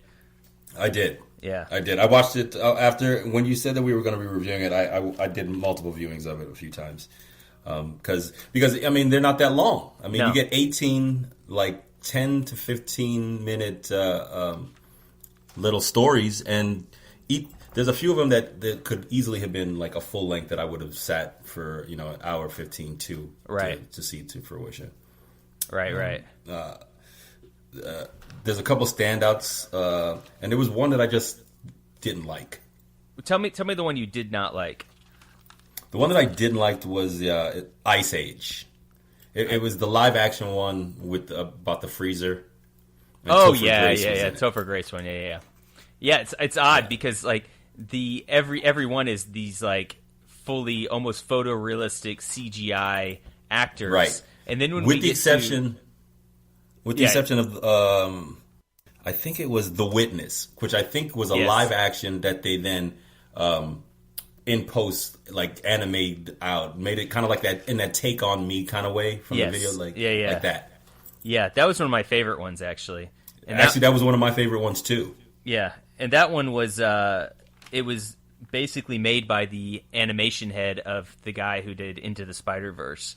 I had it written down here. That's Alberto. That was what Miligo. That was the similarity that I drew to it too. I was like, this color theme and this palette, the way they're putting this overlay onto this world reminds me a lot of Into the Spider-Verse. Yeah, like thematically and And color-wise. Well, even the character design for Penny Parker that they scrapped, because you know how like Dave he did concept art for Transformers. They had all this concept art for Into the Spider-Verse, and they ended up using that for the girl in this one. Earlier drafts of Penny Parker. Oh wow, yeah, I can see that. Right, so she's like in Spider-Verse, she's the one that's in like the animation, the mech suit. Yeah, she has a mech suit. Yeah, yeah, and that's awesome. Yeah, so that's cool. But yeah, the Topher Grace one was oddly poorly acted, and actually I like Topher Grace quite a bit. I think he's and like, I like that actress too. Yeah. I recognize her, but I can't place. I think that's Bruce Willis's daughter in really? the Die Hards. Oh man, she's what? Yeah, I think she's what the grown up version of his daughter becomes. Yeah. Okay, she's not his actual daughter. That's what I thought you were saying at first. Yeah. No. She's no. She plays his daughter in the Die Hard series. Yeah, like the grown up version of her. I like the concept of it. I just did not. I did too. I just didn't like it. Yeah. I think it was poorly executed. I think you're right. I think the acting was kind of. Before you tell me your favorite one, how did you watch these? Did you binge all 3.5 hours of this, or did you come at it from multiple? Were they 3.5 hours? Yeah, all 18 were about 3.5 hours. Wow, it did not feel like that. No, to it me. didn't. Right? That's wow. I did not realize it was okay. Yeah, no. Well, I watched it through my laptop. I plugged my laptop into a television and then got down like that. Wait, you can do that with your laptop, really? Yeah, like all you need is USB, and like most TVs have a USB hookup, and you know that little like multi-housing thing that I plug into my laptop to plug in the microphone. Really? Yeah. Okay. Yeah. You just plug. It has HDMI hookup. You just go from the HDMI into this thing and then out into the television, and I can use any television as my laptop screen. Like a monitor. You should be able to do that on yours. Yeah, like a monitor, basically. Yeah, I don't know, because every now and then there's like a PC game or a Mac game on my computer that I wish I didn't have. Like, for example, I could play the we were just talking about the Star Wars Old Republic games. I can get them on my Mac. You know, you can play it on your TV. You just have to have. I mean, if you want to play it comfortably, you'd have to have a long enough HDMI cable that would run from the TV to whatever is hooked into your laptop, and then you can play from your couch or wherever. Interesting. Okay. All right. I mean, you've seen my setup at the house, right? Yeah. I just never thought about it. Yeah, really. it's just that. Like my computer is like locked, like not that far, and I just plug my computer into my TV and use my TV, my 55-inch TV as my computer monitor. Just made no sense. Okay. So this Love, Death, and Robots was created by Tim Miller, who directed the first Deadpool movie. He's also set to direct the new Terminator movie called Dark Fate. Is a new Terminator coming? Yeah. Oh, wow. Yeah, it's gonna suck. He burned me too many times. Wait. Is this the one that I heard that Linda Hamilton is coming back for? Yeah. Which sounds I don't know, man. I think if Linda Hamilton is coming out of retirement again to do a Terminator movie, it's probably going to kick some ass. I hope so. Don't pull her out of retirement, and then make it suck. She jumped off the series, and then they didn't make another one for however long they didn't make it. And then when she did come back and make that one, it was incredible. Yeah. And then she went away for a while, and they made a bunch of sucky ones, and now she's come back. I'm gonna lean into the fact that if Linda Hamilton is throwing her hat back into the Terminator storytelling game, it's to tell a good Terminator movie, because the only good ones are the ones that she's been in. Yeah, I agree. Right or wrong? No, absolutely, 100% right. I was actually I was reading, kind of the comment section when they were talking about how bad the name Dark Fate for this Terminator movie is, which I don't think is that bad. Whatever. But I think that's one of the things her character says. I think she quotes, "This is a dark fate that I can't outrun," or something. It's something from No fate but her which lines. make. Yeah. I feel like it's maybe I'm wrong. I'd have to go back and watch all. I don't think it's verbatim. Sure. I think she talks about fate in Terminator 2, and then I think Kyle Reese maybe says that in the first Terminator. There's no fate but what we make, and they just put the dark part on. Whatever. I don't think it's a terrible title, but I was reading through the comments, and people started talking about Terminator 3, And there was a lot of love that they were kind of for the one Terminator, with Christina. Yeah. Ugh. Exactly. Yeah. Ugh.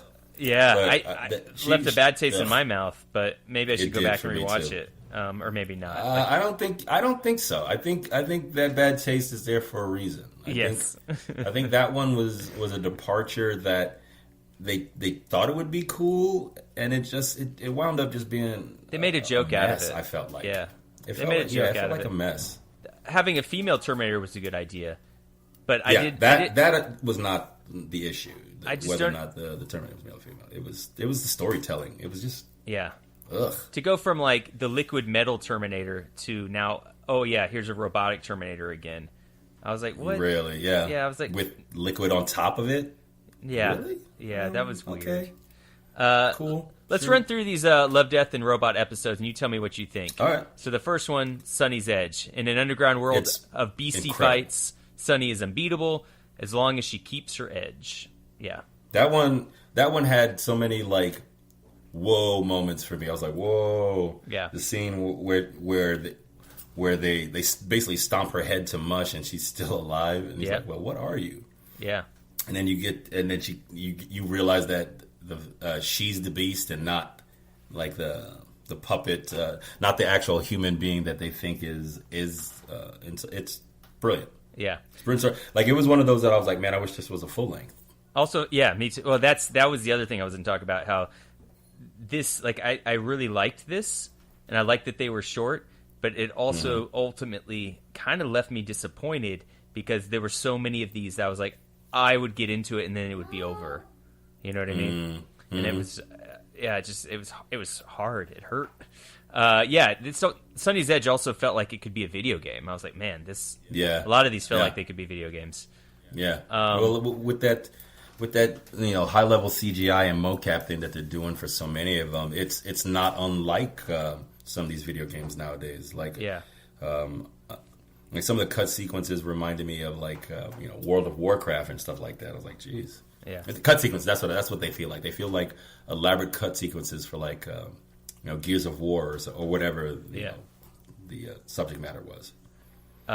3 Robots. What do you think about that? I thought it was fine. It felt like a filler episode. It felt like one of those episodes that you just kind of throw in to give it a sort of palate cleanse for what happens next. Yeah, I like the comedy. It was fine. I liked the idea that there was like, because I feel like that's apocalyptic thing, and I just like the idea that you could kill us all off, but you're still going to be bored.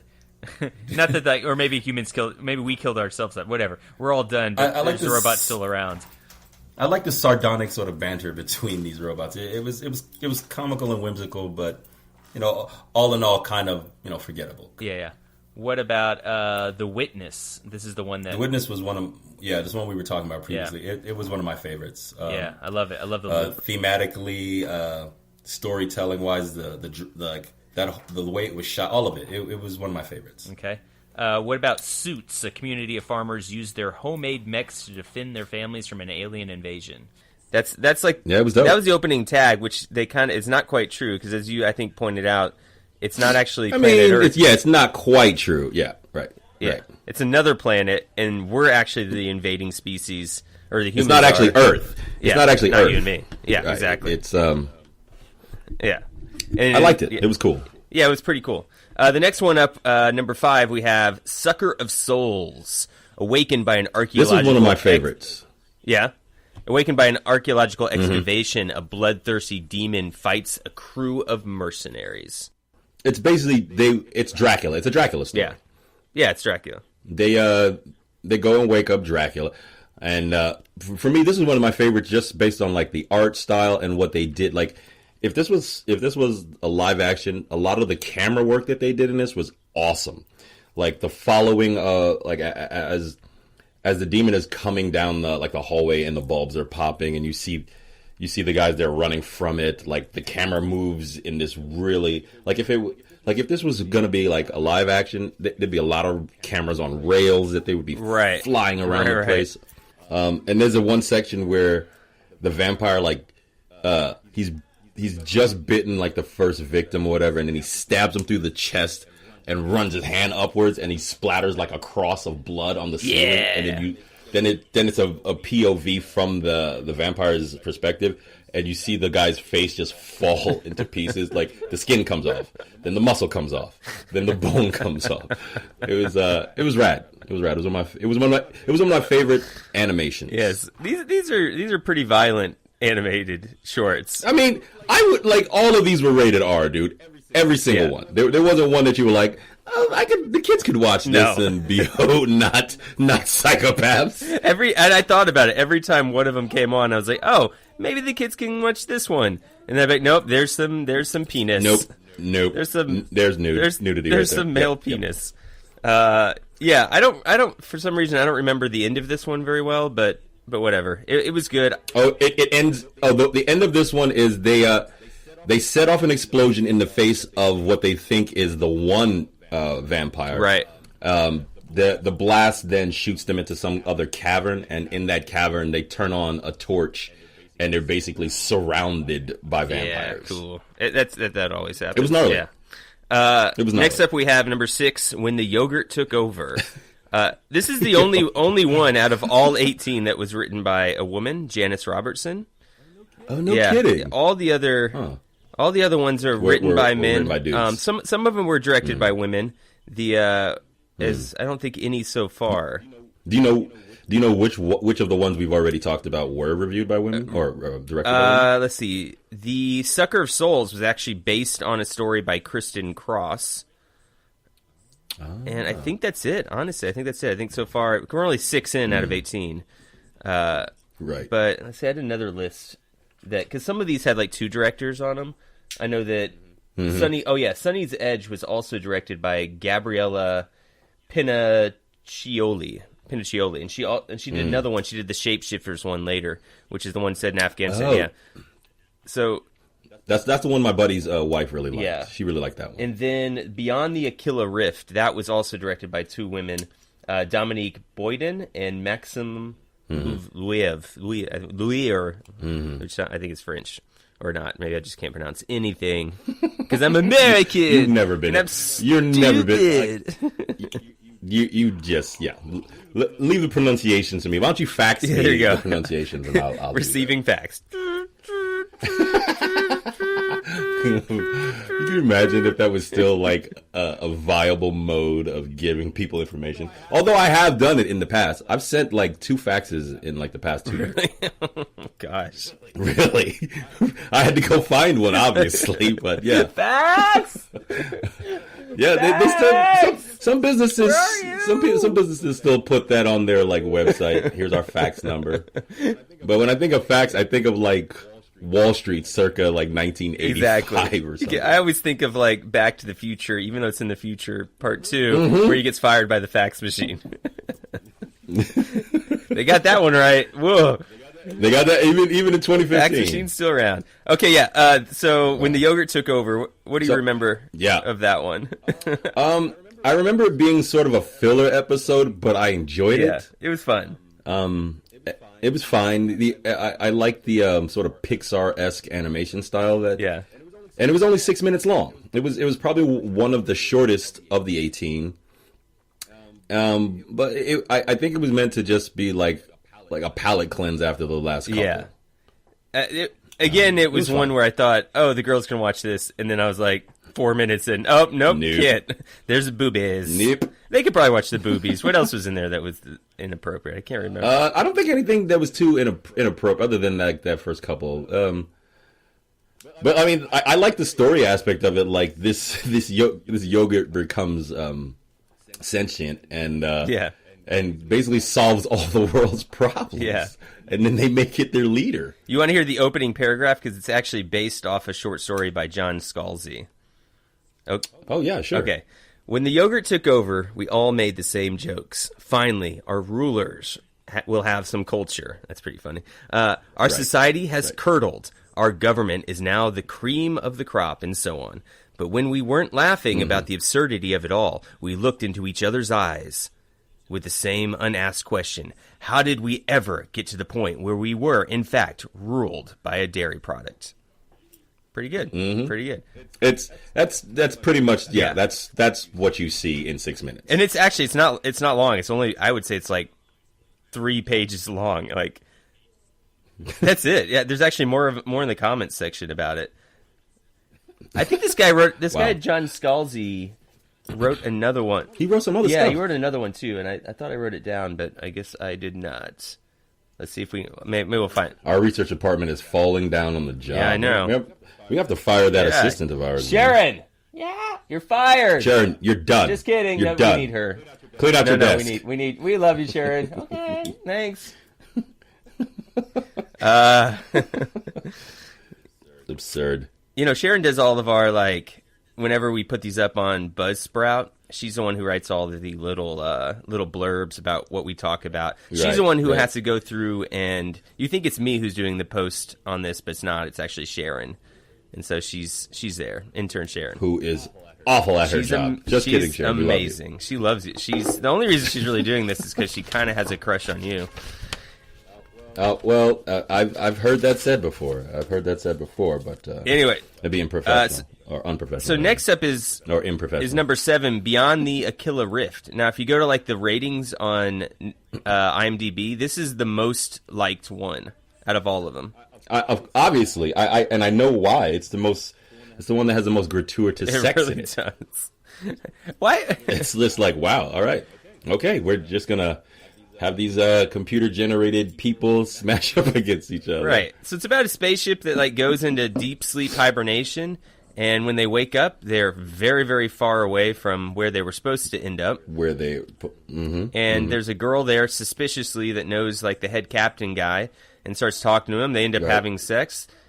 Later, he gets suspicious, and he's like, something's not right. Well yeah, go ahead. You're better at this than I am. I'm so bad at it that. It starts. You're kind of you started off good. I was gonna let you rock it out, but then you veered. You went left wing. So anyway, yes, it's about these space. I don't know what their job was, but they enter hypersleep to get to this destination. And then they wake up at their destination, not where they were intended. Mm-hmm. And there's this woman there that is familiar to the captain. But they wake up the captain and one of the other. Her name's Greta, crewmates. Right? Isn't it Greta? Yeah. Yeah. I remember the woman that he meets. Well, the woman that he meets from his past is Greta, and she's there, and he's like, "Well, what are you doing here?" But his crewmate that they wake up with him, she has a bad reaction to being where she's like, "No." Because she was the one who plotted the navigational points to end up, and she was like, "There's no way that I did this wrong," and she started to spaz out, and they trank her and put her back in the tank, or Greta tells them to, because she's having an episode and she needs more time in the tank or whatever. Right. And it isn't until they try waking her up again later, and she's like, "Yo, this Greta woman is not who you think she is. That's not Greta. Look at her. She's imploring him to look at this person that he thinks he knows, and it's not until that point where he sort of becomes suspicious of this person that he knows is just randomly happening to be all the way out here and on this off course thing that they did. Right. And then once he confronts her about it, he ends up being he forces her to show him what is actually. She tells him that he's in a simulation, basically, like a Matrix style simulation. He's like, "Well, I want to see what's really happening, what's really going on." And when she shows him, it's some of the one of the gnarliest reveals in the. I really don't want to ruin it here, so I'm not gonna finish what happens. But it's so gnarly. He's basically when he confronts her, he grabs her and he shakes her and he throws her up against like the window of the space station, and you see the space station change like blow one time, and it's like, wait, what is that? And then they had this really great shot where they're in tight on the woman's face, and she's like, "Remember that you weren't ready to see this, and remember that I really do care for you." And then she shows him what reality is. Right. It's it's so bad. Oh my god, it's so good. But okay. I mean, it was one of the better reveals in any of them. And this was, I think, one of the on the longer end too. I think this one 16 minutes. Yeah, 16 or 17. Yeah. This one's also kind of Matrixy. We're going to talk about the Animatrix here in a moment, but it's very Animatrixy.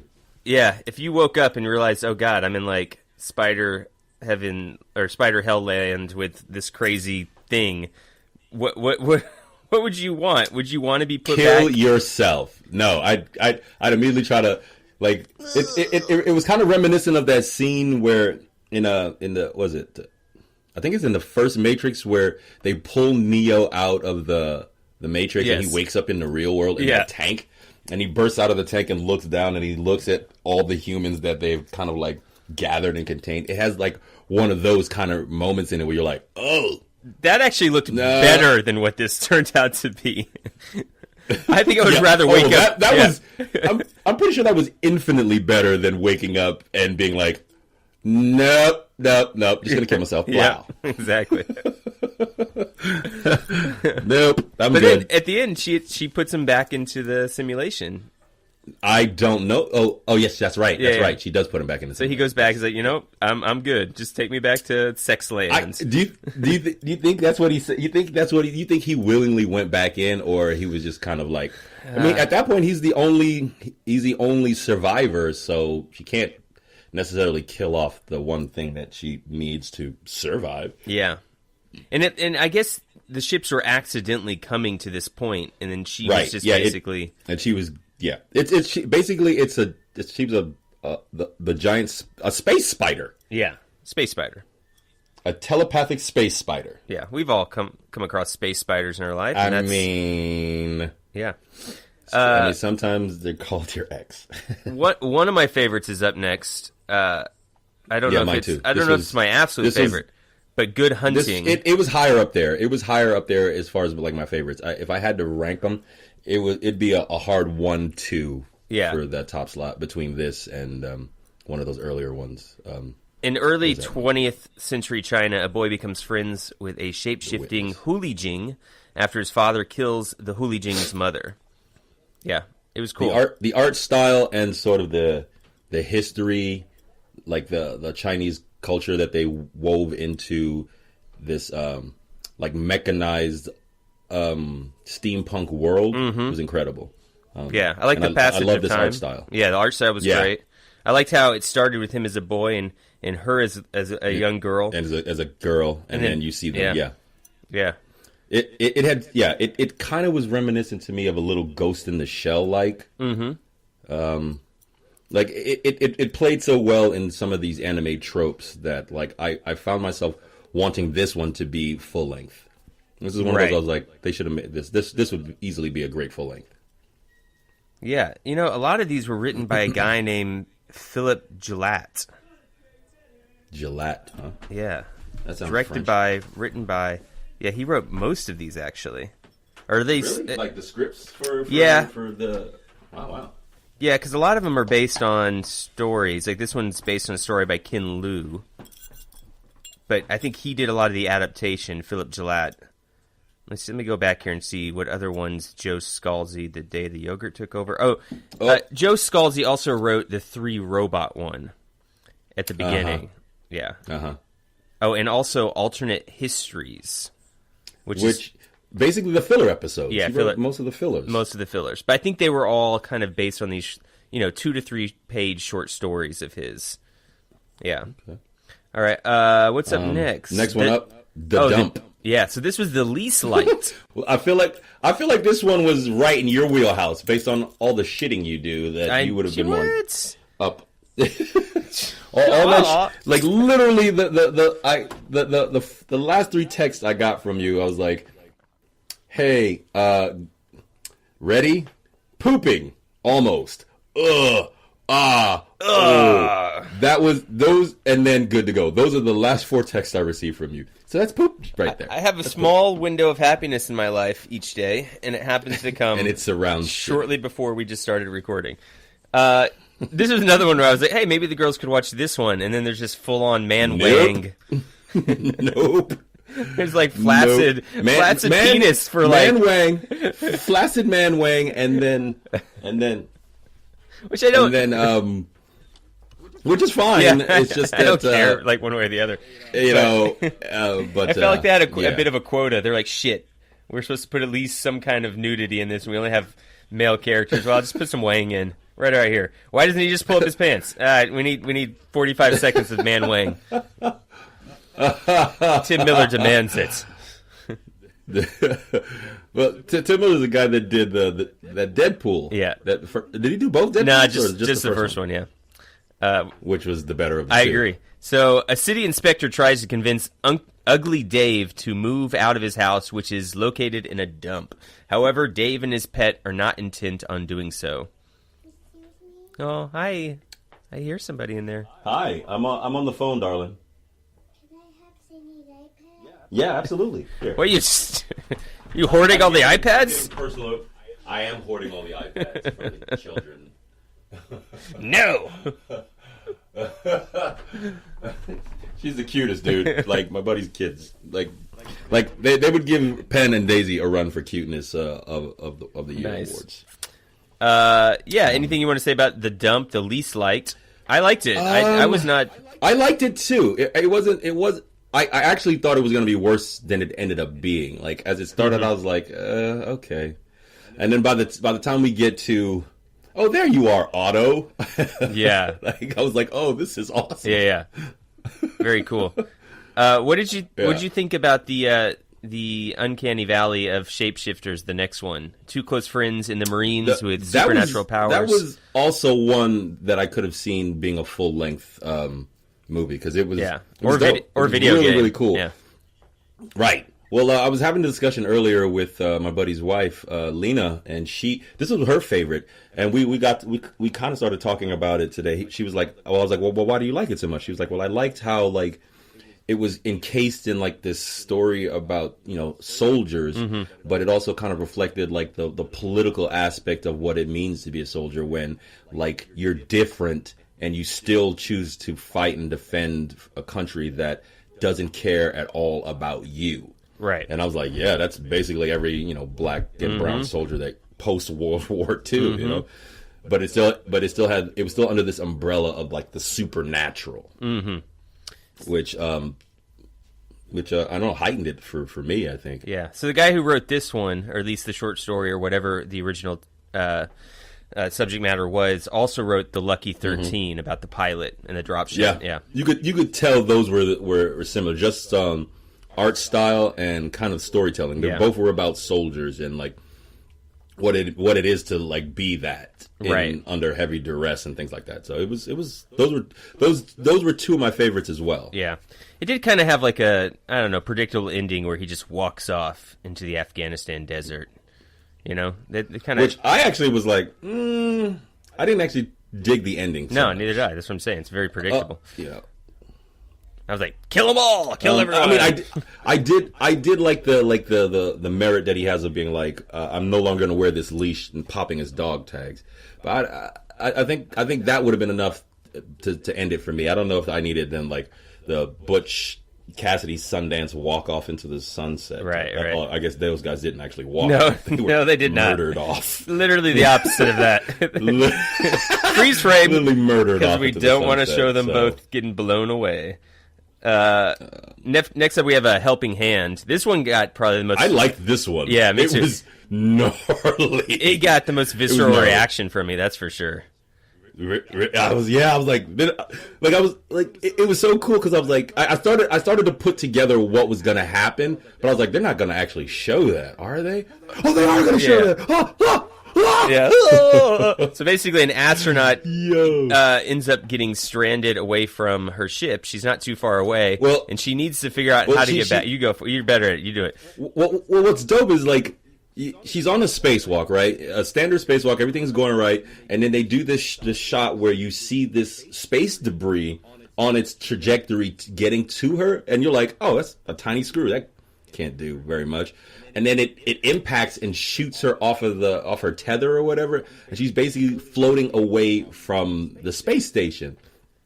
And the same little piece of space debris not only untethers her, but it, like, hits her oxygen tank on the suit, so she starts venting all this O2, and it drops to some really minimal amount of O2. But she managed to communicate to the ground or whatever, and they're sending a rescue out to her, but they won't get to her in time because she's lost so much oxygen.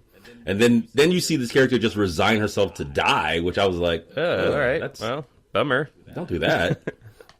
And then she wakes up with like, I don't know, like 2 minutes left on the clock of oxygen, and decides, you know what?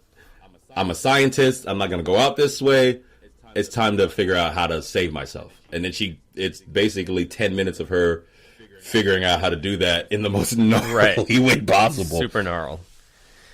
Well, tell her. Just say it. Good. Say what she. First she like takes off. She makes like a tourniquet. First she makes a tourniquet to close off the part of her suit around her arm, and then she proceeds to detach the protective layer around her arm. She takes that off. Takes her glove off. Uses the glove, the ungloved arm, to throw out into space to change her momentum to send her back towards the station so she can, grab on. And then she does that, and you see her arm just freeze in space. Oh. And she throws the glove. She gets pushed back towards the station and misses grabbing it by fingertips. Yep. And then she's like, what do I do now? So then, obviously, she breaks off her own arm. Oh, God. And uses the broken limb to change her directory again so that she can grab hold of the space station. It's awesome. Yeah. The only thing I call... It's basically like Gravity. Yeah. It's basically like that movie Gravity with Sandra. A very gory Gravity.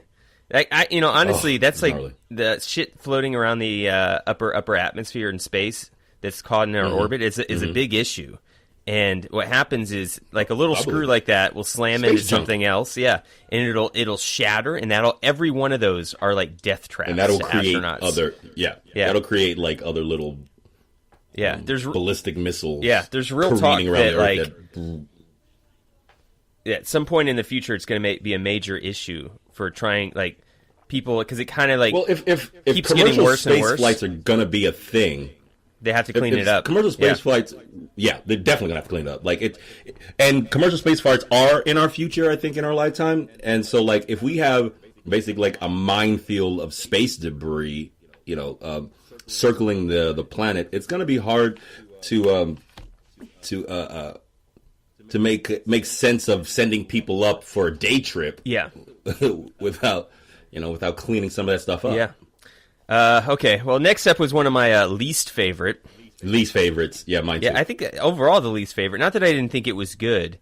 It was just... It was fine, but visually it was probably one of the best looking ones.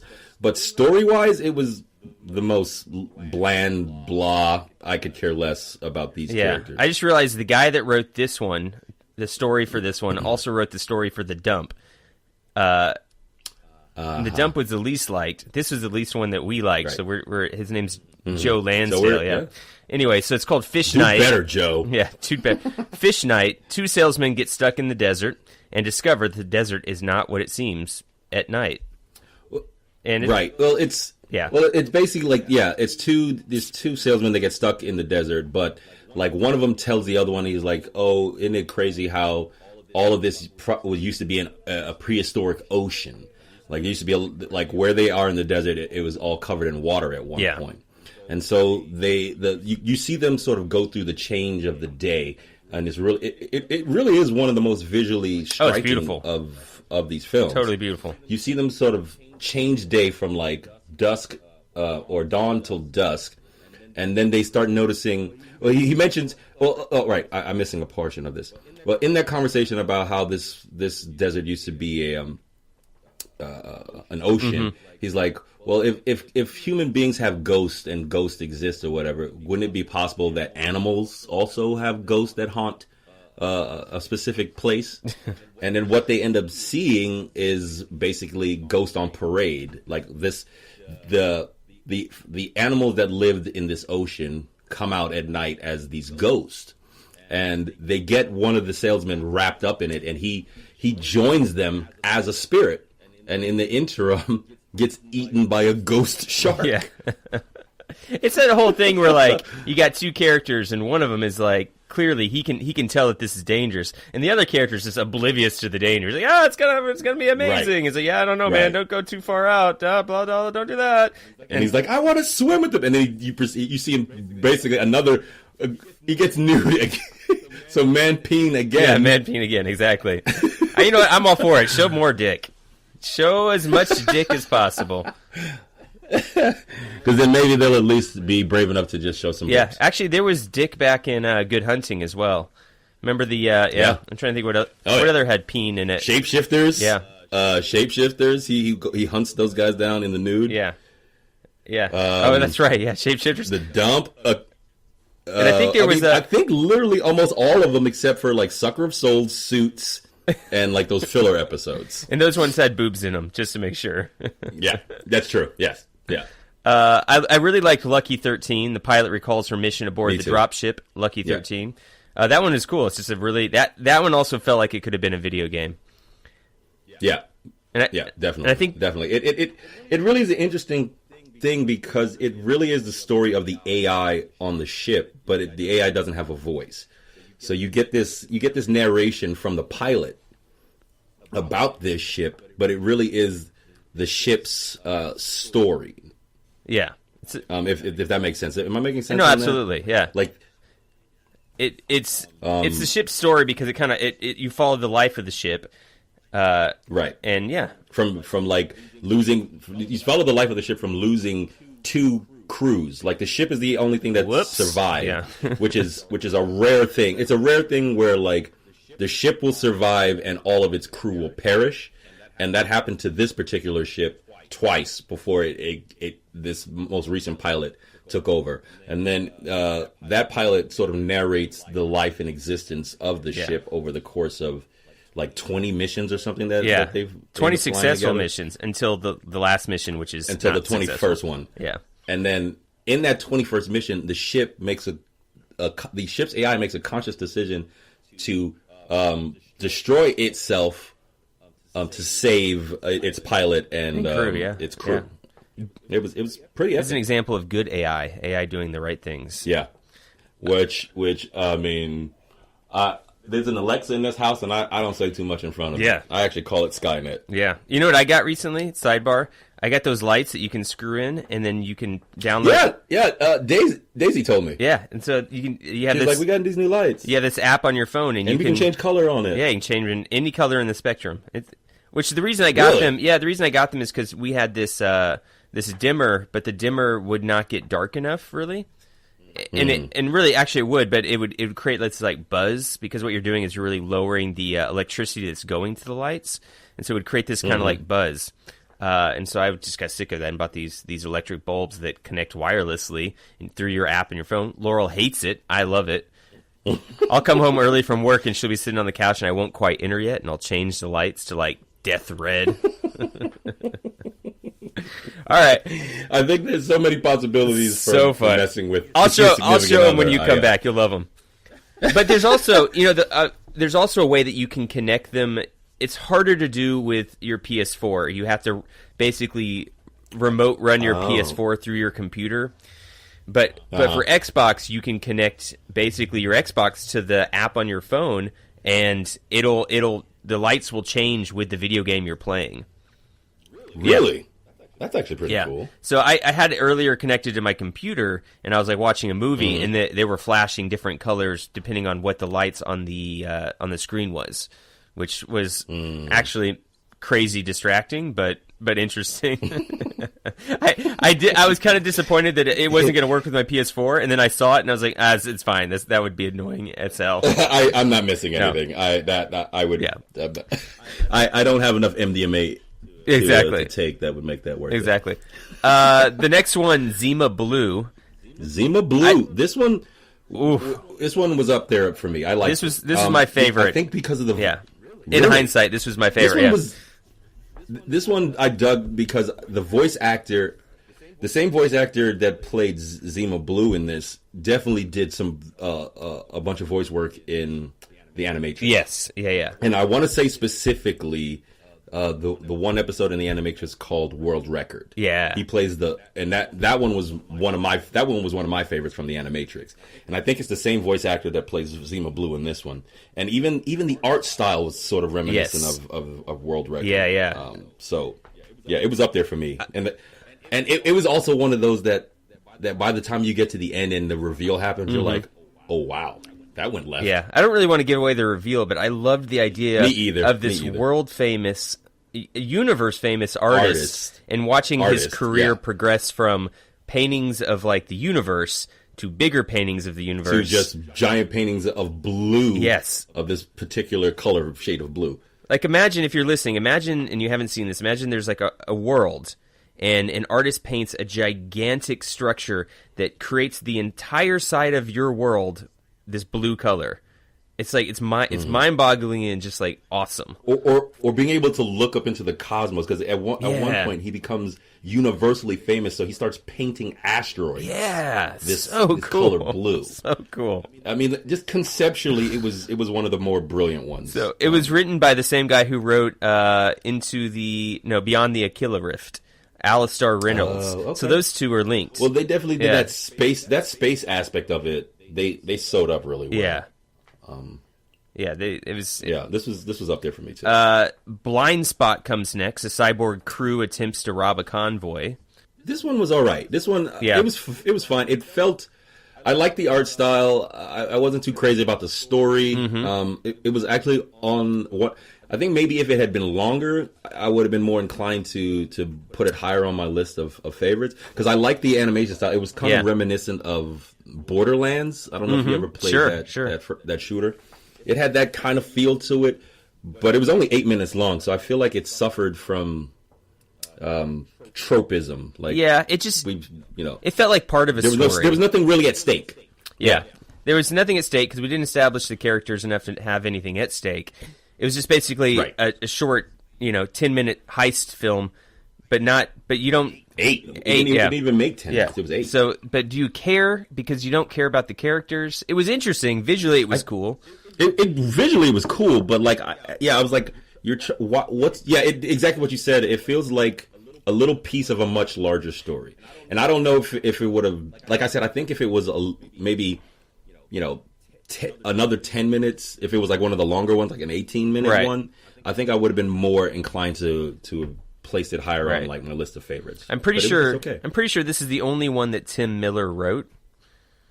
Oh. Yeah, so I think because it feels like a filler episode. It also feels like somebody who is like... it definitely does. It feels like somebody who's American but really into anime made this one as well. Honestly, if we're talking about filler episodes, the next, like this one and the next two all felt like filler episodes. It felt like to the latter third of these, they just felt like we're gonna slow the pace down and make it a little more blah. Well, the next one you get to Tim Miller also directed. So I think he wrote and this is my least favorite one too. So this is it's almost like he had a really good idea, which was let's update Heavy Metal, right? That cartoon, right? Or Heavy Metal 2000. Right. Let's update that, but make it a little more sci-fi. That was more fantasy focused, which is why I didn't have us watch Heavy Metal. I felt like this felt more like the Animatrix and Heavy Metal to me. It definitely felt just in the way that it was episodic. Yeah.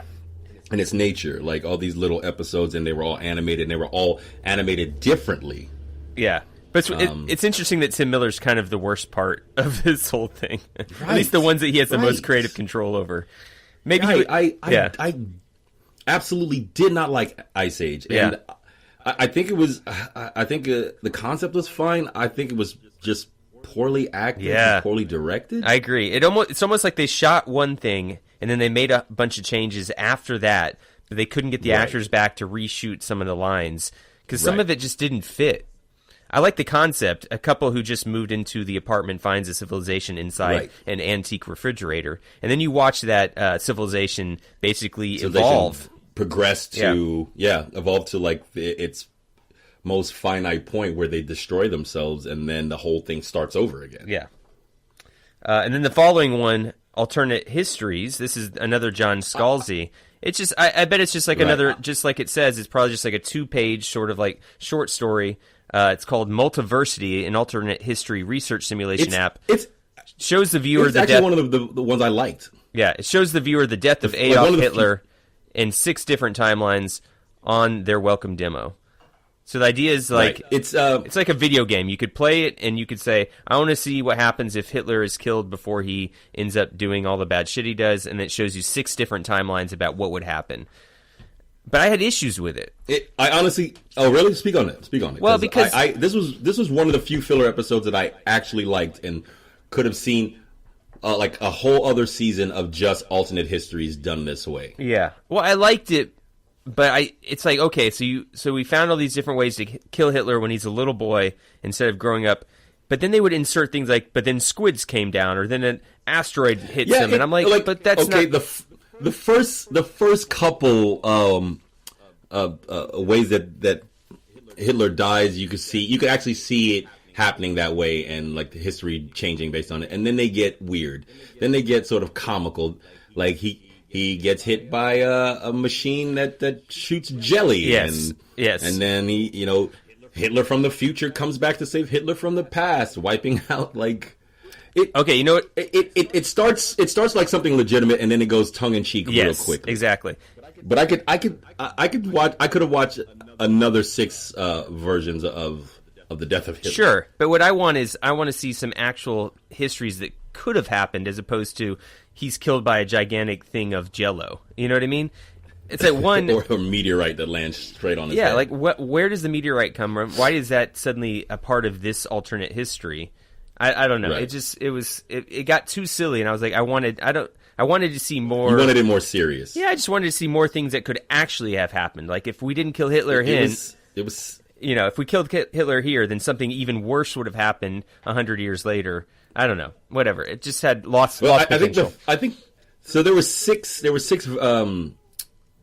vignettes of how he could die, and I think the first 3 were the most realistic. Yes. And then the latter 3 were like the most fantastical. Now I didn't mind it. I thought it was kind of. I didn't mind it because I felt the same way you. I felt the same way you did initially. I was like, that seems a little too outlandish and ridiculous. But the having had the first 3 that could have actually happened, I was like, all right, fine. Let them play around with it. Because by the end, there's the last one. Hitler from the future comes and saves Hitler from the past, but then he forgets the time paradox rules and then touches himself. Yes, yeah. Like, I thought that was a brilliant way to end it. I was like, yeah, that's genius. So that also happens in the movie Southland Tales, which we're gonna do at some point because you've never seen it. And Time Cop with Jean-Claude Van Damme. Van Damme. Jean-Claude. Oh, I love Time Cop. I haven't seen that in 25 years. Oh God! Oh man, that mullet. Ugh. So the last one is Secret War. A platoon of Red Army soldiers hunt down the undead in the forests of Siberia. This one was awesome. Yeah, it was very cool. This one was awesome. This also felt very much like a video game. Well, yeah, easily. What was the easily you could have turned this into like a Doom-esque. I mean, yeah, the Metro series are set in Russia, right? Mm-hmm. Yeah, mm-hmm. That's what this felt like. Somebody played the Metro games and was like, "All right, cool. Let's just make it," because this one actually felt like they were making a video game that didn't exist yet. And they were trying to have something to show everybody. Look what we do. So hire us. Proof of concept. Yeah, proof of concept, exactly. Hire us now to make your video game, which I would because it looks amazing. I mean, it was, and story wise, it was brilliant. Yeah, I'm glad they left this one to the end. This one sort of bookended it in a way that I was like, I want another season of these. Yeah. Did you know that double the amount? Did you know that this was the last one when you were watching it, or did it? I didn't. No, neither. Oh no, actually I did because one of the guys in the cast actually put me onto it. After you had said it, you were like, "Hey, Love, Death, and Robots," and then literally the next day, one of the guys in the cast was like, "Yo, because I've been he's a younger cat and he's just now getting into watching anime." Yeah, and so he asked me, and I gave him basically an anime list, an anime shorthand list of animes to watch right now if you're a fledgling anime head. And then he came back to me and was like, "Have you seen this one?" And I was like, "No, but my buddy told me about it." And then we sat down and we watched it together. And as this one came up, he was like, "This is the last one." So I knew about it. Yeah, but I still wasn't ready for it to be done. Yeah, I could have, like I said, I could have watched 18 more of these little things. So I think we both would probably watch a lot of these, or a lot more. If there's a season 2, 3, we'll watch it. Yeah. Do you ultimately like this format, or would you have rather seen? Would you have rather seen one of these as a 2-hour thing? I think I would have. I don't know if I would have rather. Because I liked this style of storytelling where You know what? Actually, you're right. I think because the Animatrix dealt with one subject, and just over these little vignettes about one different aspects and different vignettes of the Animatrix mythos. Right. I think I didn't mind it so much that they were these little small little chunks, but there are definitely a bunch of these that I was like, I would have loved to seen this as a hour and a half, 2 hour standalone thing. Right. Yeah. So yeah. Yeah. So yeah. Yeah. But if maybe if they all had like I mean, and I guess technically they all did have a centralized theme based on the, love, death plus robots. Kind of. But they were all so disparate in the way that they dealt with it that they almost felt like they were complete. Like each of them could have been a completely different thing. Yeah, I mean, each one all onto its own. You could point each one and say, "There's the love, there's the death, there's maybe and there's the robot." Some idea, maybe the robot, maybe that. Yeah, exactly. Yeah. I appreciate that they weren't too like controlling, but I also feel like there was not like a thematic thread that links all of these together. I agree. None of it. Even though you could force that concept, but I don't think that's right. Right. Which one is? Let's do this real quick. But which one is the best love?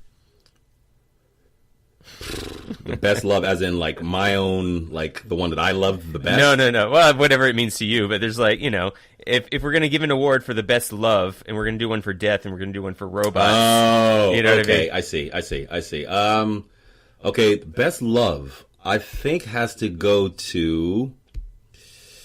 Let me see. I think the best love has to go to Good Hunting. Yes, that's one I was going to give it to as well. Good Hunting. That's the one. Yeah. As far as best love, they're not even lovers. They're just friends. They're just friends. But like, there's just the love that he has to do what he does for her. Yeah. In that way is enough. It was also a lot about like looking at the sins of your ancestors and being like, okay, I'm going to be something different than that. And also the love of like the hula jinn being like, yo, I didn't bewitch these dudes. They fall in love with me, and I go to them to help them, because if I don't go to them, all they do is make noise and cry. So I have to go to them. There's this weird sort of love thing that kind of permeates the hula jinn's backstory in a way that you empathize with them, and like it's gnarly when she shows up and his dad cuts her head off. Right. Which one has the best death? Ooh, okay, the best death. Let me think about that. I feel like it's a toss-up. Mm-hmm. It's a toss-up for me between Zima Blue as the best death, because that character makes the choice to do what he does and go. And it's not even so much a death; it's just a de-evolve into a state that is like death almost. Yeah, it's like death almost, but it still functions. I don't know. So it's Zima Blue or Jesus. You could say Lucky Sucker of Souls or Sucker of Souls. You could say Lucky 13 because the death of the dropship. Right. Yeah. Right. Yeah. You could also say The Witness, right? Because each one, there's only two characters for the most part, and each one of them both die. Yeah, each one of them dies or kills the other at some point. Right. That one, The Witness, I think about a lot. I've thought about a lot. Like, it's just in my head. Like, how do you get out of that time loop? That loop? Yeah. Yeah. Well, see, that was one of the ones that I was like, this could easily be a full-length movie in a way that is visually kick-ass. Yeah. And the story was incredible. Which one has the best robots for you? I feel like it has to be 3 robots. Yeah, right? I really like those guys. I mean, as like some sardonic shit-talking friends... and them just happen to be robots, I thought it was the best. I did put it on for the girls, and like after 2 seconds they started saying, curse words. I was like, oh, never. Sorry, guys. Sorry. You can't think this is cute. You can't think this is cute. Sorry. That's awesome. Well, but like just a concept of three robots sightseeing the post-apocalyptic cities of humanity is a funny concept. It'd be like comedians in cars getting coffee, but with shitty robots. I love it. They don't give a shit. They're just like, yeah, humanity's dead, whatever. They would eat that. I love it. I love also you talking about how they would put something in their mouth and it would come out this other end. It's like, where would it go? Oh, they had orifices all over the place. That's awesome. Yeah. So yeah. All right. So I think highly recommend this one. Yeah, highly recommended. But it made me immediately think of the Animatrix. In the beginning, there was man. Then man made the machine in his own likeness. Thus did man become the architect of his own demise.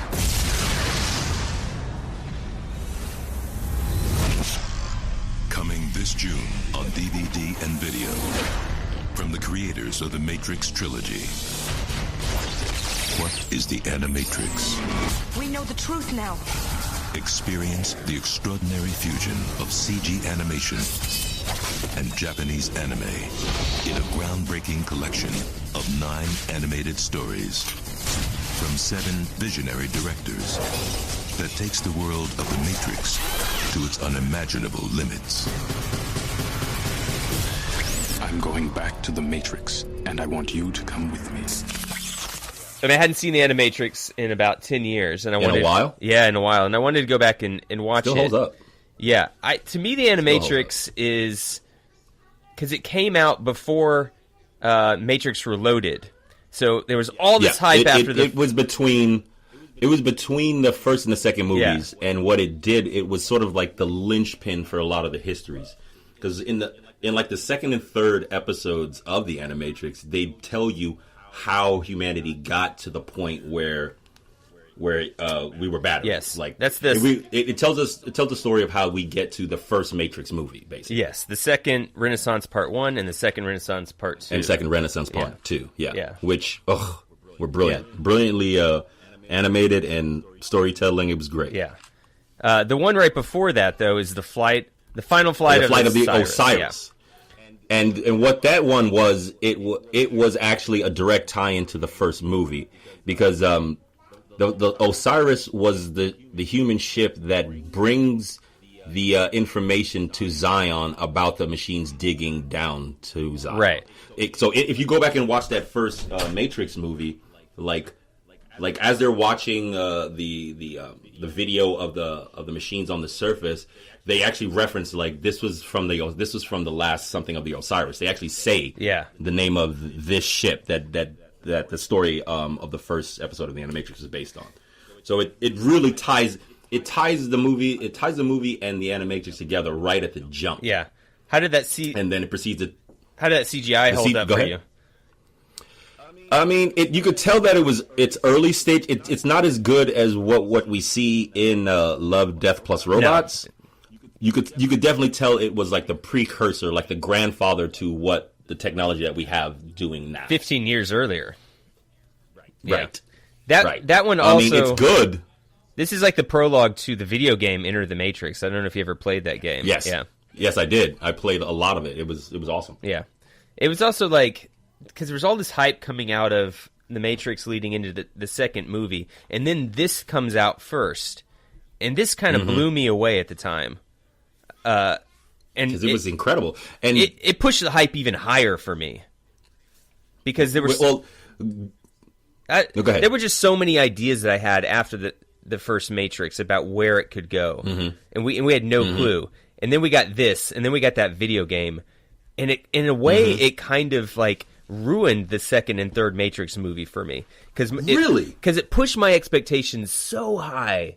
It skyrocketed to them about all the possibilities that when we got back to the second and third Matrix, and it was just what it was, and it was this philosophical thing, sort of at the expense of an actual good action movie. It was a letdown to me. Oh wow! Okay, the fourth episode in the Animatrix was a direct tie-in to the second movie. Or there was like the character that shows up, the boy, the one, and it's the same character that ends up in the third movie saving the day. Right, Kid's Story is from episode Kid's Story. That character is from the Animatrix. It's from the fourth episode of the Animatrix. Neo saves this kid, and then subsequently this kid becomes enamored with Neo and like shows up and wants to do stuff, and then he's the one who ends up opening the door so that the Nebuchadnezzar can come in and blow that EMP in the third movie. Right. See, now the problem is for me the linchpins kept it interesting for me. Like I hear what you're saying about like the expectations being pushed by this animation, which animation typically does just ramps. They just do it better. You can animate something that you can't have a live action done. Like the scene in Kid's Story where he's running from the agents on his skateboard. Yes. Like, can you imagine them trying to do that live action? It's impossible. I think, okay, so this one was written, it's called Kid's Story, and it was written and directed by Shinichiro Watanabe, and he's the guy who did Cowboy Bebop and Samurai Champloo. He also does the... I knew I recognized that art style. The one towards the end that is a detective story, so it's a different art style. Mm-hmm. He has a different art style for each one of his stories, but he wrote this one and directed it. And yeah, so they were trying to do that kind of hand-drawn animation for every moment of Kid's Story, and it really pays off, particularly, I believe, when they're doing the skateboard stuff. And what I always liked about the skateboard stuff coming out of that first Matrix movie is, like, if you can control the Matrix, in the way that Neo does, you could be the most badass skateboarder ever, or any kind of sport thing. They kind of go into it also with world record.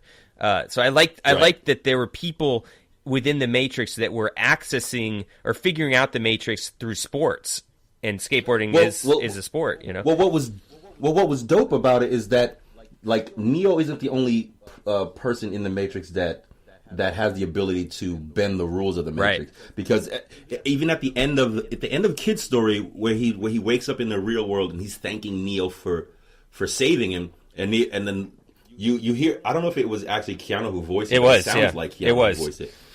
He leans down and he's like, "I didn't save you, kid. You saved yourself." And he keeps he keeps telling him that through every movie. He's like, "It's not me. Yeah. It was like, you. I didn't do it, bro. You did that." He's like, "Nah, Neo. It's all you, man." He's like, "Nah, it was you, man. Let me carry that bag for you, bro. I'm thirsty. Let me carry that bag." Yeah. But like for me, what the Animatrix did, it linked the movies in a way for me that I was wildly entertained by the story, because I knew that each one of the Matrix movies were just these little standalone snippets, whereas there had already been established so much Matrix history through the Animatrix, through the anime, that a lot of people didn't like those latter Matrix movies, and I thought they were all great. I thought they were okay. Obviously, the first one was the best, but they were all. I mean, when I say great, they were great in the totality of telling a story. I enjoy them because not only did you have 3 movies, but then you had like 9 little mini movies. Yeah, I think they got that for me was a complete set. They got a little too cerebral for me. Like Word? Yeah, I just think they sacrificed storytelling for deep thought ultimately.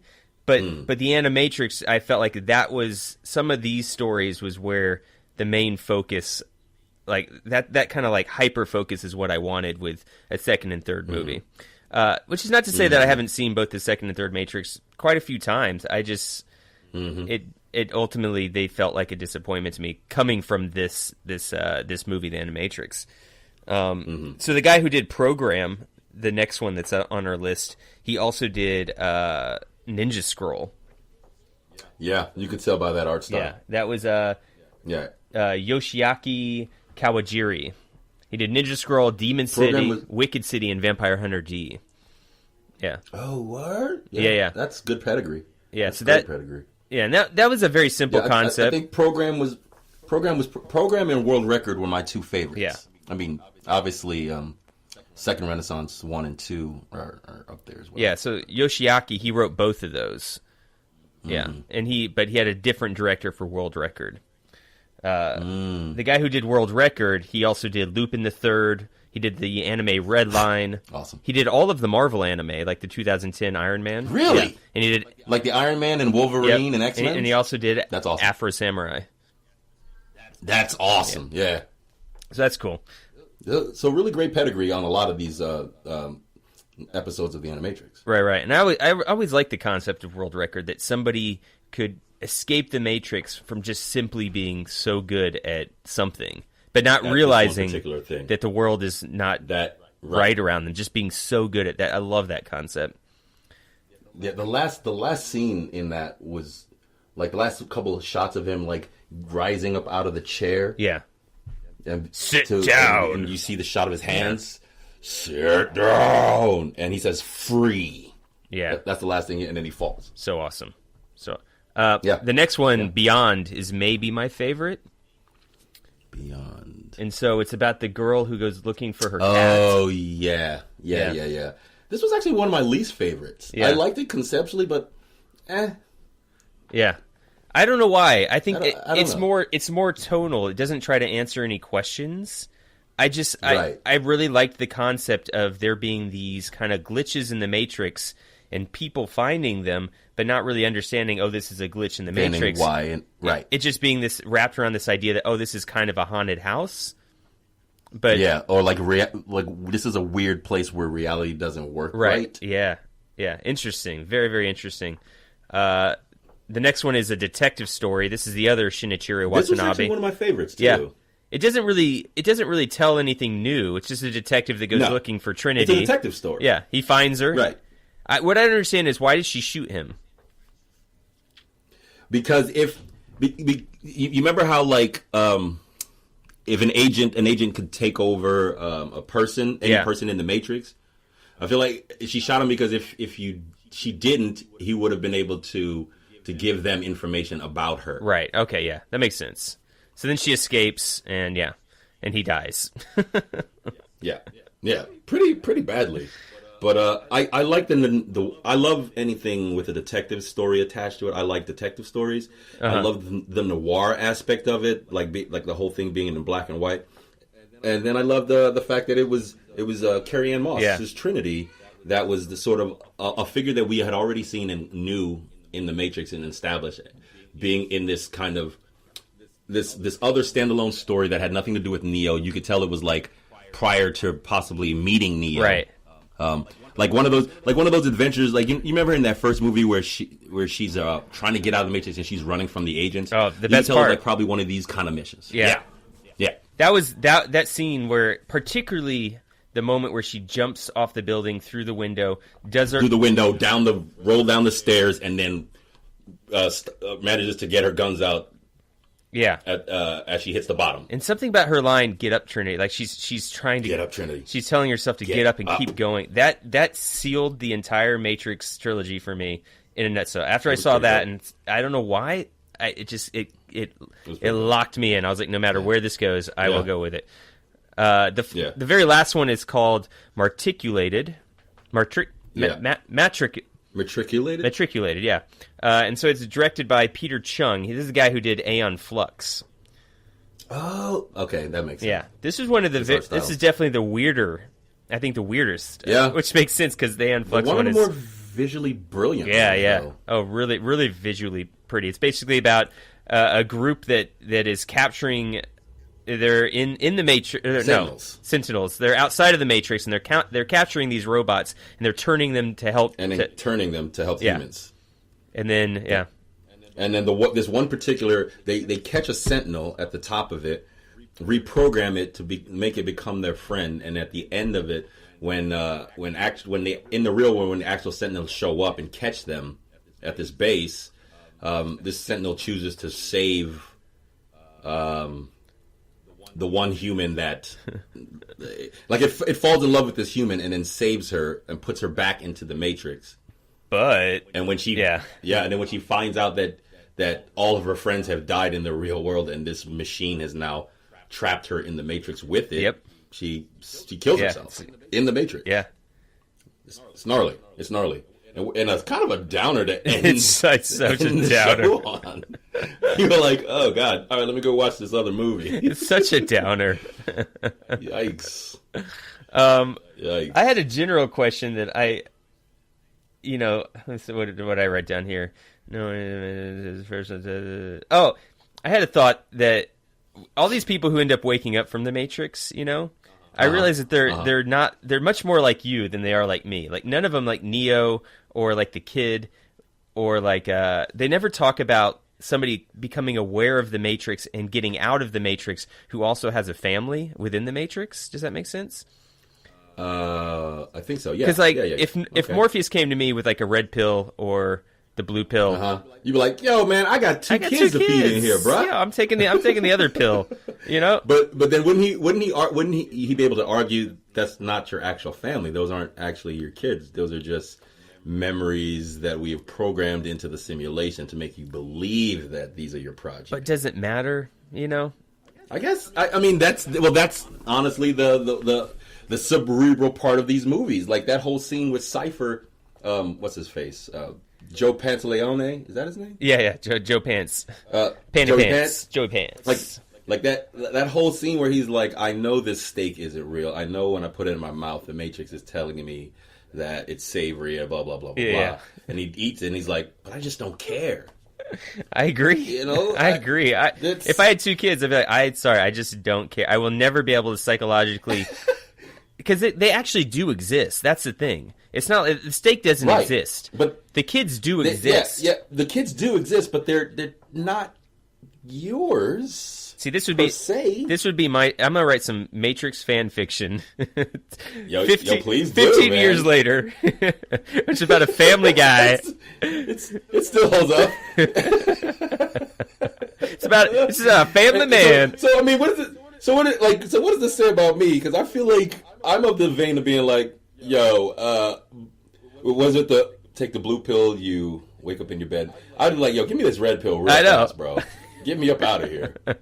Get me up out of here. Out. I know my muscles ain't gonna work. I just need to be up out of here. Let me see. I'll be like my man from the Aquila Rift or whatever. I'll be like, I want to see the reality of it. Oh yeah. You're not ready, bro. You're not ready. Let me be the judge of that. And then wake me up, and then I just jump off of the stack to end it off. Yes. Oh, never mind. Wow. Nope. I didn't want to know this. I know my role. I'm staying in my lane. It's Family Guy, right here. Family Man. Mr. Peter Griffin himself. Yes, exactly. I'm not leaving any kids behind. I don't care if they're in the Matrix too. He's a Family Guy. Yeah. And then my last question. And this is from the first Matrix, and I've never understood, and I think it's just sort of like easy writing. But when they get injured within the Matrix, and Morpheus, and Neo wakes up and he's got blood coming out of his mouth, and Morpheus is like, the body makes it. What happens to the Matrix? What happens to the body in the Matrix makes it real, or something like that. Well, the mind. The mind makes it real. How the mind will make it real. Yeah. I'm just like bullshit. It's probably lazy writing, but I'm like, I believe that. I would buy that. If a sophisticated if a technology is sophisticated enough to make you believe that your reality is what the Matrix is, then yeah, I can see that. But where's the blood actually? Like, what is actually making him bleed in reality? Maybe he bit the inside of his cheek hard enough. He coughed. No, the trauma. He coughs up blood. It's very dramatic. He's like, oh, it's killing him. I'm like, no, it's not. What is killing him? Subdermal hematoma, bro. I don't know. I didn't go to med school. You tell me that his rib is like poking his liver. It's killing him. Like, what is? I don't know, man. I feel like if the technology is enough to keep a human being submerged from birth to death in this belief that you live in the real world when you actually live in a tank. Yeah. I mean, I think it's a technology thing that we just don't understand yet. Yeah. Well, you want to move on to some comments? Just a little loving early in the morning. Comments. We gotta wrap this up. Please. We're getting in some long. Please. Okay, so I got please. This is probably my entire family our basically the longest one. They basically texted me. I got Lady Nerd 1, I got Shar Shar, and I got my mom. Which one do you want to hear first? Oh! Let's start with Shar Shar. All right, Shar Shar. Because I don't think she's ever commented on. No, she has sent comments, but she sent it like after we've already recorded that week. After the fact. Right. Okay, so she says, some comments for your show, Logan. For the record, I tried several times to stop the girls from watching Logan. I knew it. Especially in the beginning. We even went back to see what else was on HBO Go that they would like, or something to rent from Amazon. They insisted and said it wasn't scary, and they liked it. Honestly, I think the reason they liked it so much was the little girl isn't Rob always saying representation matters? And they saw someone their age and a girl having all these powers and being a badass, and they thought it was cool. She looks like Penn. Yeah. She looks like Penelope. That was one of the first things I saw. I was like, yo, this girl looks like Penn. Yeah. So she sent us a link, but I'm not... Oh, and my buddy my buddy was in that movie. The one who I'm staying with in New Orleans right now gets murdered by Logan in the very first scene in that movie. Oh, that's your buddy? Nice. Yeah, that's my buddy. He's a stuntman actor out here in New Orleans, and he did the stunt work for Logan, and he was one of the guys that Logan throws his claws through his head in that. It was awesome. You don't realize this, and you should tell him, but the last episode, I took the sound clip from that moment and put it into the podcast. Oh, yeah. So he's in our last episode of our podcast, yeah. So you should. I mean, it's not like it's just him basically getting claws to his head. So he's like, straight through the head. She says he was telling me about the first the first time they ran that scene or whatever. Because right after he kills all of them, he jumps in the car and speeds out. Yeah. So he says he's laying on the ground, whatever, and he jumps in the car and burns out, and he's getting pebble splashes in the face. So then when they yelled cut and everybody jumped up everyone okay? And they're like, yeah, let's do it again. He's like, so no. They said the next time he shot it, he's like, I died in a more appropriate way as to protect my face from stones. Movies are fucking dangerous, aren't they? They act like movies are safe and shit. Compared to theater. He was like, theater, they won't let you walk across the stage if you're in uncomfortable shoes. You know? Oh God, no! They're like, that's too dangerous. They don't even let you walk barefoot on the stage. They're like, no, we haven't swept it yet. They really won't. It's it's so tight. But the films are just like, yeah, put your face right next to this tire and put a couple stones. Open your eyes wider. You're dead. Don't blink. He was like, I was like, well, how was that? He's like, man, I loved it. Oh, man. All right, on the crimes of Grindelwald, Shar says... is this... Okay. Yeah, another side to the Dumbledore and Grindelwald's relationship is being shown. Ezra Miller, who portrays Credence Barebone and identifies as queer in real life, previously weighed in on the controversial decision to not make Dumbledore's attraction to Grindelwald explicit on screen. He says, It's a funny idea to me that every form of representation has to look the same. For me personally, I find Dumbledore's queerness extremely explicit in this film. He sees Grindelwald, his young lover, who's the love of his life. He sees him in the mirror of Erised. And what does the mirror of Erised show you? Nothing more than your most desperate desire of your heart. It's not. If that's not explicitly gay, I don't know what is. Nah, they need to kiss. I mean, sorry, they got to kiss. That's pretty succinct. I honestly agree with Ezra on that one. I don't. I think he's right about not everybody's representation of diversity has to be identical. I agree with that. I think he's right. I think he's right. Just I didn't even think about the concept of all that. Because I'm not that big of a Harry Potter nerd, right. As some of your family is, but it definitely just in that explanation of the mirror showing you, that's plenty. Yeah, but that's plenty. I don't think it has to be so visceral. It's what you most desire in your heart. Because when Harry Potter looks in, he sees his parents, so it's not necessarily he sees his mom and dad. So just because he sees Dumbledore or Grindelwald doesn't mean that that's what he desires from a romantic or sexual partner. Well, why wouldn't perspective?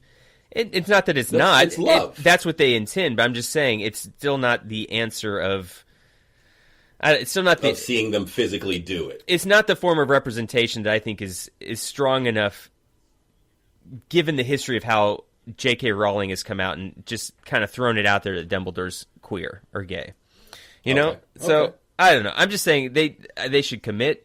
And you want to see him kiss. I want to see him kiss because I feel like that is the commitment. And if you're gonna after the fact come out and state this, that he's gay, then back it up and show it. That's my perspective. I also agree with him. If that's for him, if that's enough, then great. But I think he's also as an actor on one of the largest franchises in the world, you don't come out and say, "Hey, J.K. Rowling made a mistake here, and they should do this." You don't do that. That's going to cost you money. It's going to cost you other gigs. You don't. Well, you don't throw it back at the. I think that being a member of the queer community, he has a very unique and a very interesting perspective, being that would be his wheelhouse to stand on. And I think coming from someone who identifies as Dumbledore's character as queer, I think hearing them express it the way that he did, I mean, I was on the side of, you need to show it, we need to see it, blah blah blah. But that explanation for me was enough. Yeah, and I understand like him, not wanting to mess up his money, but I don't think that statement is him playing it safe. I think that's him being truthful. I think that's his truth. Okay, I'm not gonna say it's... and to that and also just and to that effect, like, yeah, diversity doesn't have to look the same. And I think for us as hetero males, it's easy to be like, yeah, we need to see it in order to be assured that this is what it is. But I think subtlety can play as hard as overt. I don't think it's about me being assured that for what it is. I think it's about there's a history of subtlety with gay and queer representation. And it's ultimately because it's not really committing to that representation. It's sort of putting it to the side. So sidebarring it. Okay. And I'm heterosexual, but if I was gay, I think I would be very annoyed. I'd be like, we've seen Dan Fogler's character kiss Queenie lots of times in both movies. Right. We have whole moments between what's his face, main Scamander, yeah, exactly, and what's her name? What's her mug? There's lots of that, and we get no version of that from a gay or queer perspective, So I'm like, so it feels more like they're hiding it as opposed to explicitly showing it. I'm not saying he's wrong. Okay, that's fair. No, that's fair. I'm not saying he's wrong. I'm just saying it's not. I don't think it's strong enough. Right. Let's keep going. So she also says, this is about Leaving Neverland. She says, something I learned about Macaulay Culkin is that he's Paris Jackson's godfather, Michael Jackson's daughter. Oh. And so maybe a reason why he has not said anything about the Leaving Neverland documentary, that he doesn't want to cause pain to his goddaughter. They are close and are often seen together. Maybe that is a reason Michael made him her godfather, to feel a connection to his family and thus not ever speak out. Very, very possible. So Char's thinking that he may have been molested, but because he's so close to Michael's daughter, he doesn't want to risk blowing that spot up for her and the rest of the family. It's possible. That's what she's. But Macaulay Culkin was also a huge star at that time when he was friends with Michael Jackson. Mm-hmm. So maybe Michael Jackson was kind of smart enough not to go there with him. So not to be, not to be a little more hands off. Yeah, with someone is in the public eye as Macaulay was. Yeah, exactly. It's possible. All right, who do you want next? It's just so. Yeah, exactly. Moms. Let's see moms. My mom said, this is short. She says, "Hi, sweetie, it's Mom. 2 things. Love how the new Star Trek incorporated scenes of the first Captain Pike into this season, which you haven't seen yet. Actually using clips from the old TV series. Really like Anson Mounts. He was very much needed. Star Trek needs a captain." Yeah. Anson's he's a great actor, dude. I don't know if Anson was on Cats. He was on this show called, which is, I think I brought this up before. He was on that show, Hell on Wheels, with Colm Meaney from Next Generation and Deep Space Nine fame. So and he's a phenomenal actor. They didn't give him anything to do in Marvel's Inhumans, not even words. But he's a phenomenal actor. Oh, I guess I haven't seen Inhumans. What the hell was it? That was the bad TV show that you were. Right. That was the bad TV show where he plays Black Bolt, the leader of the Inhumans, one of more stronger. The Inhumans are the Kree, the human beings that were evolved by the Kree. Right. And he never speaks. Anyways, yeah. He can't. If he speaks, he could shatter like a planet. Oh yes, I've heard about that character. Yes, right. He never gets to talk, but he's super. He doesn't talk. Yeah. Okay. Second, Dad and I liked watching Memories of Alhambra on Netflix. It's about a young man caught in a video game in real time and space. You should watch it. I'm surprised we've. Memories of Alhambra. Yeah, Memories of Alhambra. Not seen it. Let me pull it up here on Wikipedia and I'll read you the thing. It's South Korean. It's a television series. Yeah, it's one of the highest rated Korean dramas in cable television history. It's a drama. Yeah, you want to hear the synopsis real quick? Yeah, please. After receiving an email regarding a groundbreaking AR game about medieval battles in Alhambra, Yu Jin-woo, CEO of an investment company that specializes in optical devices, travels to Granada, Spain, to meet the creator of the game, Jing Si-jo. However, Si-jo is missing and there... That's just another typo. He meets his sister, Jung Hee-jo, owner of the hostel he stays in, and a former guitarist. Both get entangled in a mysterious incident, and the border between the real world and the AR world built by Si-jo begins to blur. I'll check it out. Yeah, I definitely will. That sounds awesome. Yeah, that sounds great. And last but not least, is our resident nerd. Lady Nerd 1. Okay. This is more J.K. Rowling's. Fantastic Beasts Crimes of Grindelwald, I definitely think that J.K. will go into the Dumbledore-Grindelwald relationship more. She has 3 more movies to touch on. They could have easily shown them kissing when Dumbledore was looking into the mirror of Iriside. So I think it was most likely a decision by Warner Brothers to not get backlash from showing the gay relationship, unfortunately. There are a lot of questions in the Potterverse about Dumbledore's family and background, so it's believed that we will get a lot of those answers in the coming films. One of the main questions being of his sister, Ariana, who also is an obscurist like Credence. All right? She says she also liked the movie more watching it the second time. One area that would be interesting to see is how they go into World War II, since Queenie and Tina are assumed to be Jewish, since her last name is Goldstein. Yeah, right. I think that's kind of what we're all waiting for, right? I think the draw for me for these Fantastic Beasts movies is that they're telling the Wizarding World story, but in the Muggle world, right? Which is something we had Harry Potter, 6 movies or however many movies there were, and you had very little time or stories being told in the Muggle world. Like you had like the stuff with Harry and his adopted family and some of that occasional like here's London, blah blah blah. But this is the Fantastic Beasts are taking the lore and the world of those Harry Potter movies and now placing it in the confines of the Muggle world and sort of like what that means, right? It in a time that is prior to Harry Potter, like the modern version that Harry Potter is. So this is like seeing the Muggle world in the 40s have to deal with magic and wizards and what that means is going to be wildly entertaining. They could easily make as many movies as they did with the first one because that's part of the story that we've gotten the side of the wizards. We've never gotten the side of the human beings who fall in love with wizards, i.e. Harry's mom, or rather, was it mom? Right. I mean, they can make these forever. Yeah, I agree. Yeah.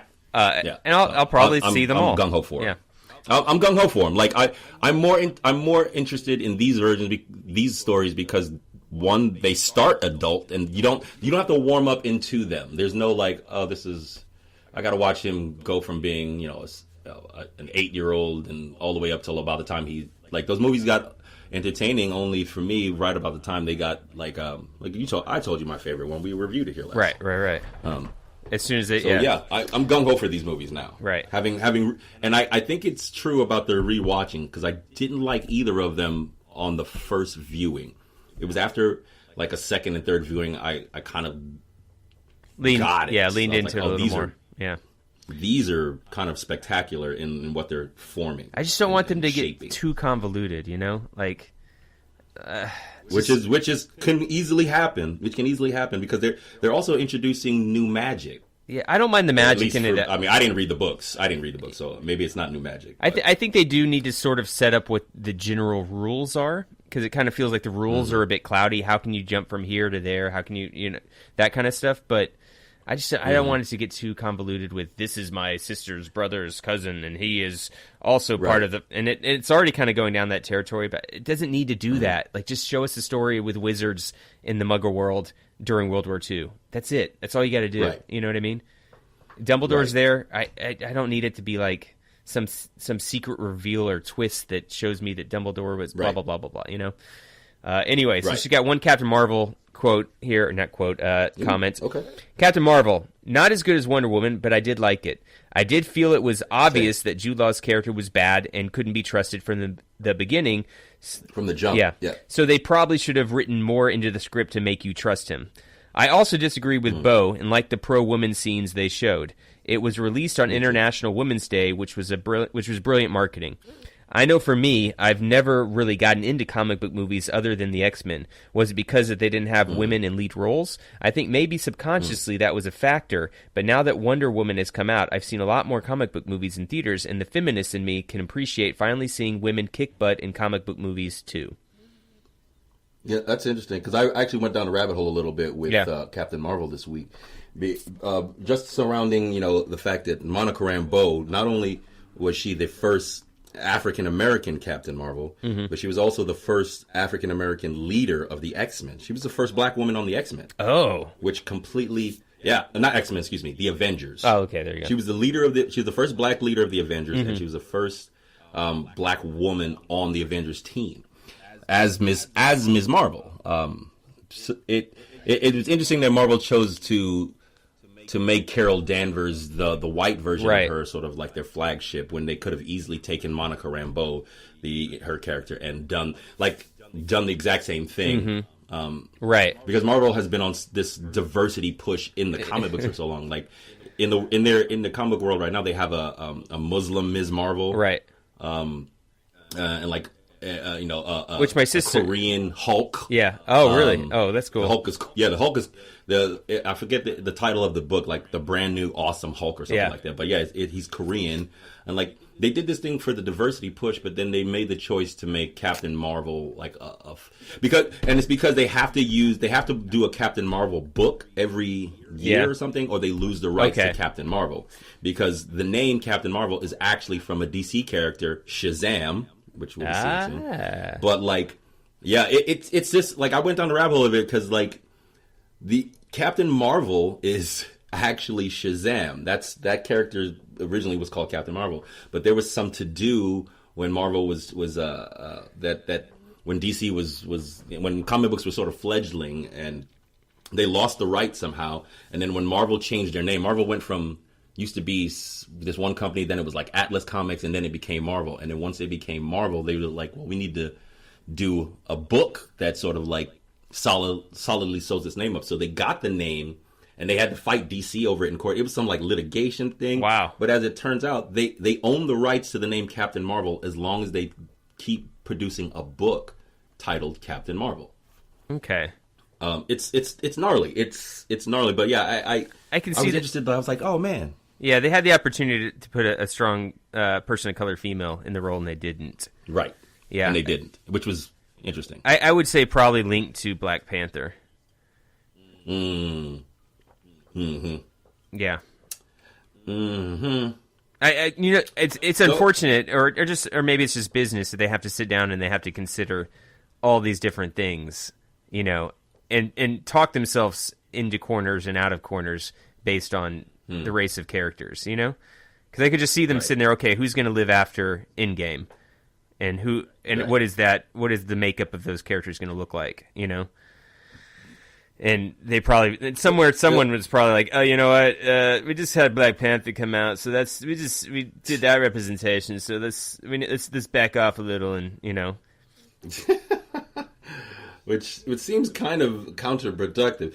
The woman who plays her best friend in that movie could have easily been Captain Marvel. Yeah, I agree. She could have been Monica Rambeau right from the beginning. And maybe that's what they're going to do with her daughter. They're gonna allow her to grow up a little bit and have her be a strong character, because these things are going to go on forever. So 10 years from now, that's not that big of a deal. That's basically back to Captain America, the first Avenger. True. Well, the thing that I was watching today is not today. When I went down the rabbit hole, it was interesting because in all these instances, they had all these examples of how like Marvel did this thing where they were pushing for a diversity in the comic books, but they kept they would get new characters but keep the names the same. Like Thor became a woman, and we still call her Thor. Yeah. And like Captain America became Sam Wilson, who was the Falcon, became the new Captain America, and instead of being being the Falcon but with a shield, he's Captain America. There was several examples, or even Hawkeye. There was a female Hawkeye for a good bit. I think her name is Kate Bishop in the comics. Yeah, but we call her Hawkeye. That's awesome. Why couldn't these? That's great. You disagree with that? You think they should have changed the whole character? I don't. Yeah, I think the character should have had their own autonomous name. I liked it for the fact that it's you're passing a mantle, if you will. Right. But it would have been great for these characters. Sam Wilson already having been established as the Falcon, couldn't he have become something other than Captain America? Right. Even though the mantle was passed, or like a Thor being a female now, does she have to be Thor? She's not Odin's son. Just because she has the hammer of Mjolnir, she has to be called Thor. Right. Things like that. And I didn't think about it until I was sort of going down a rabbit hole with Captain Marvel about it, and I was like, oh yeah, that's actually a very interesting point. Why didn't they just? Yeah.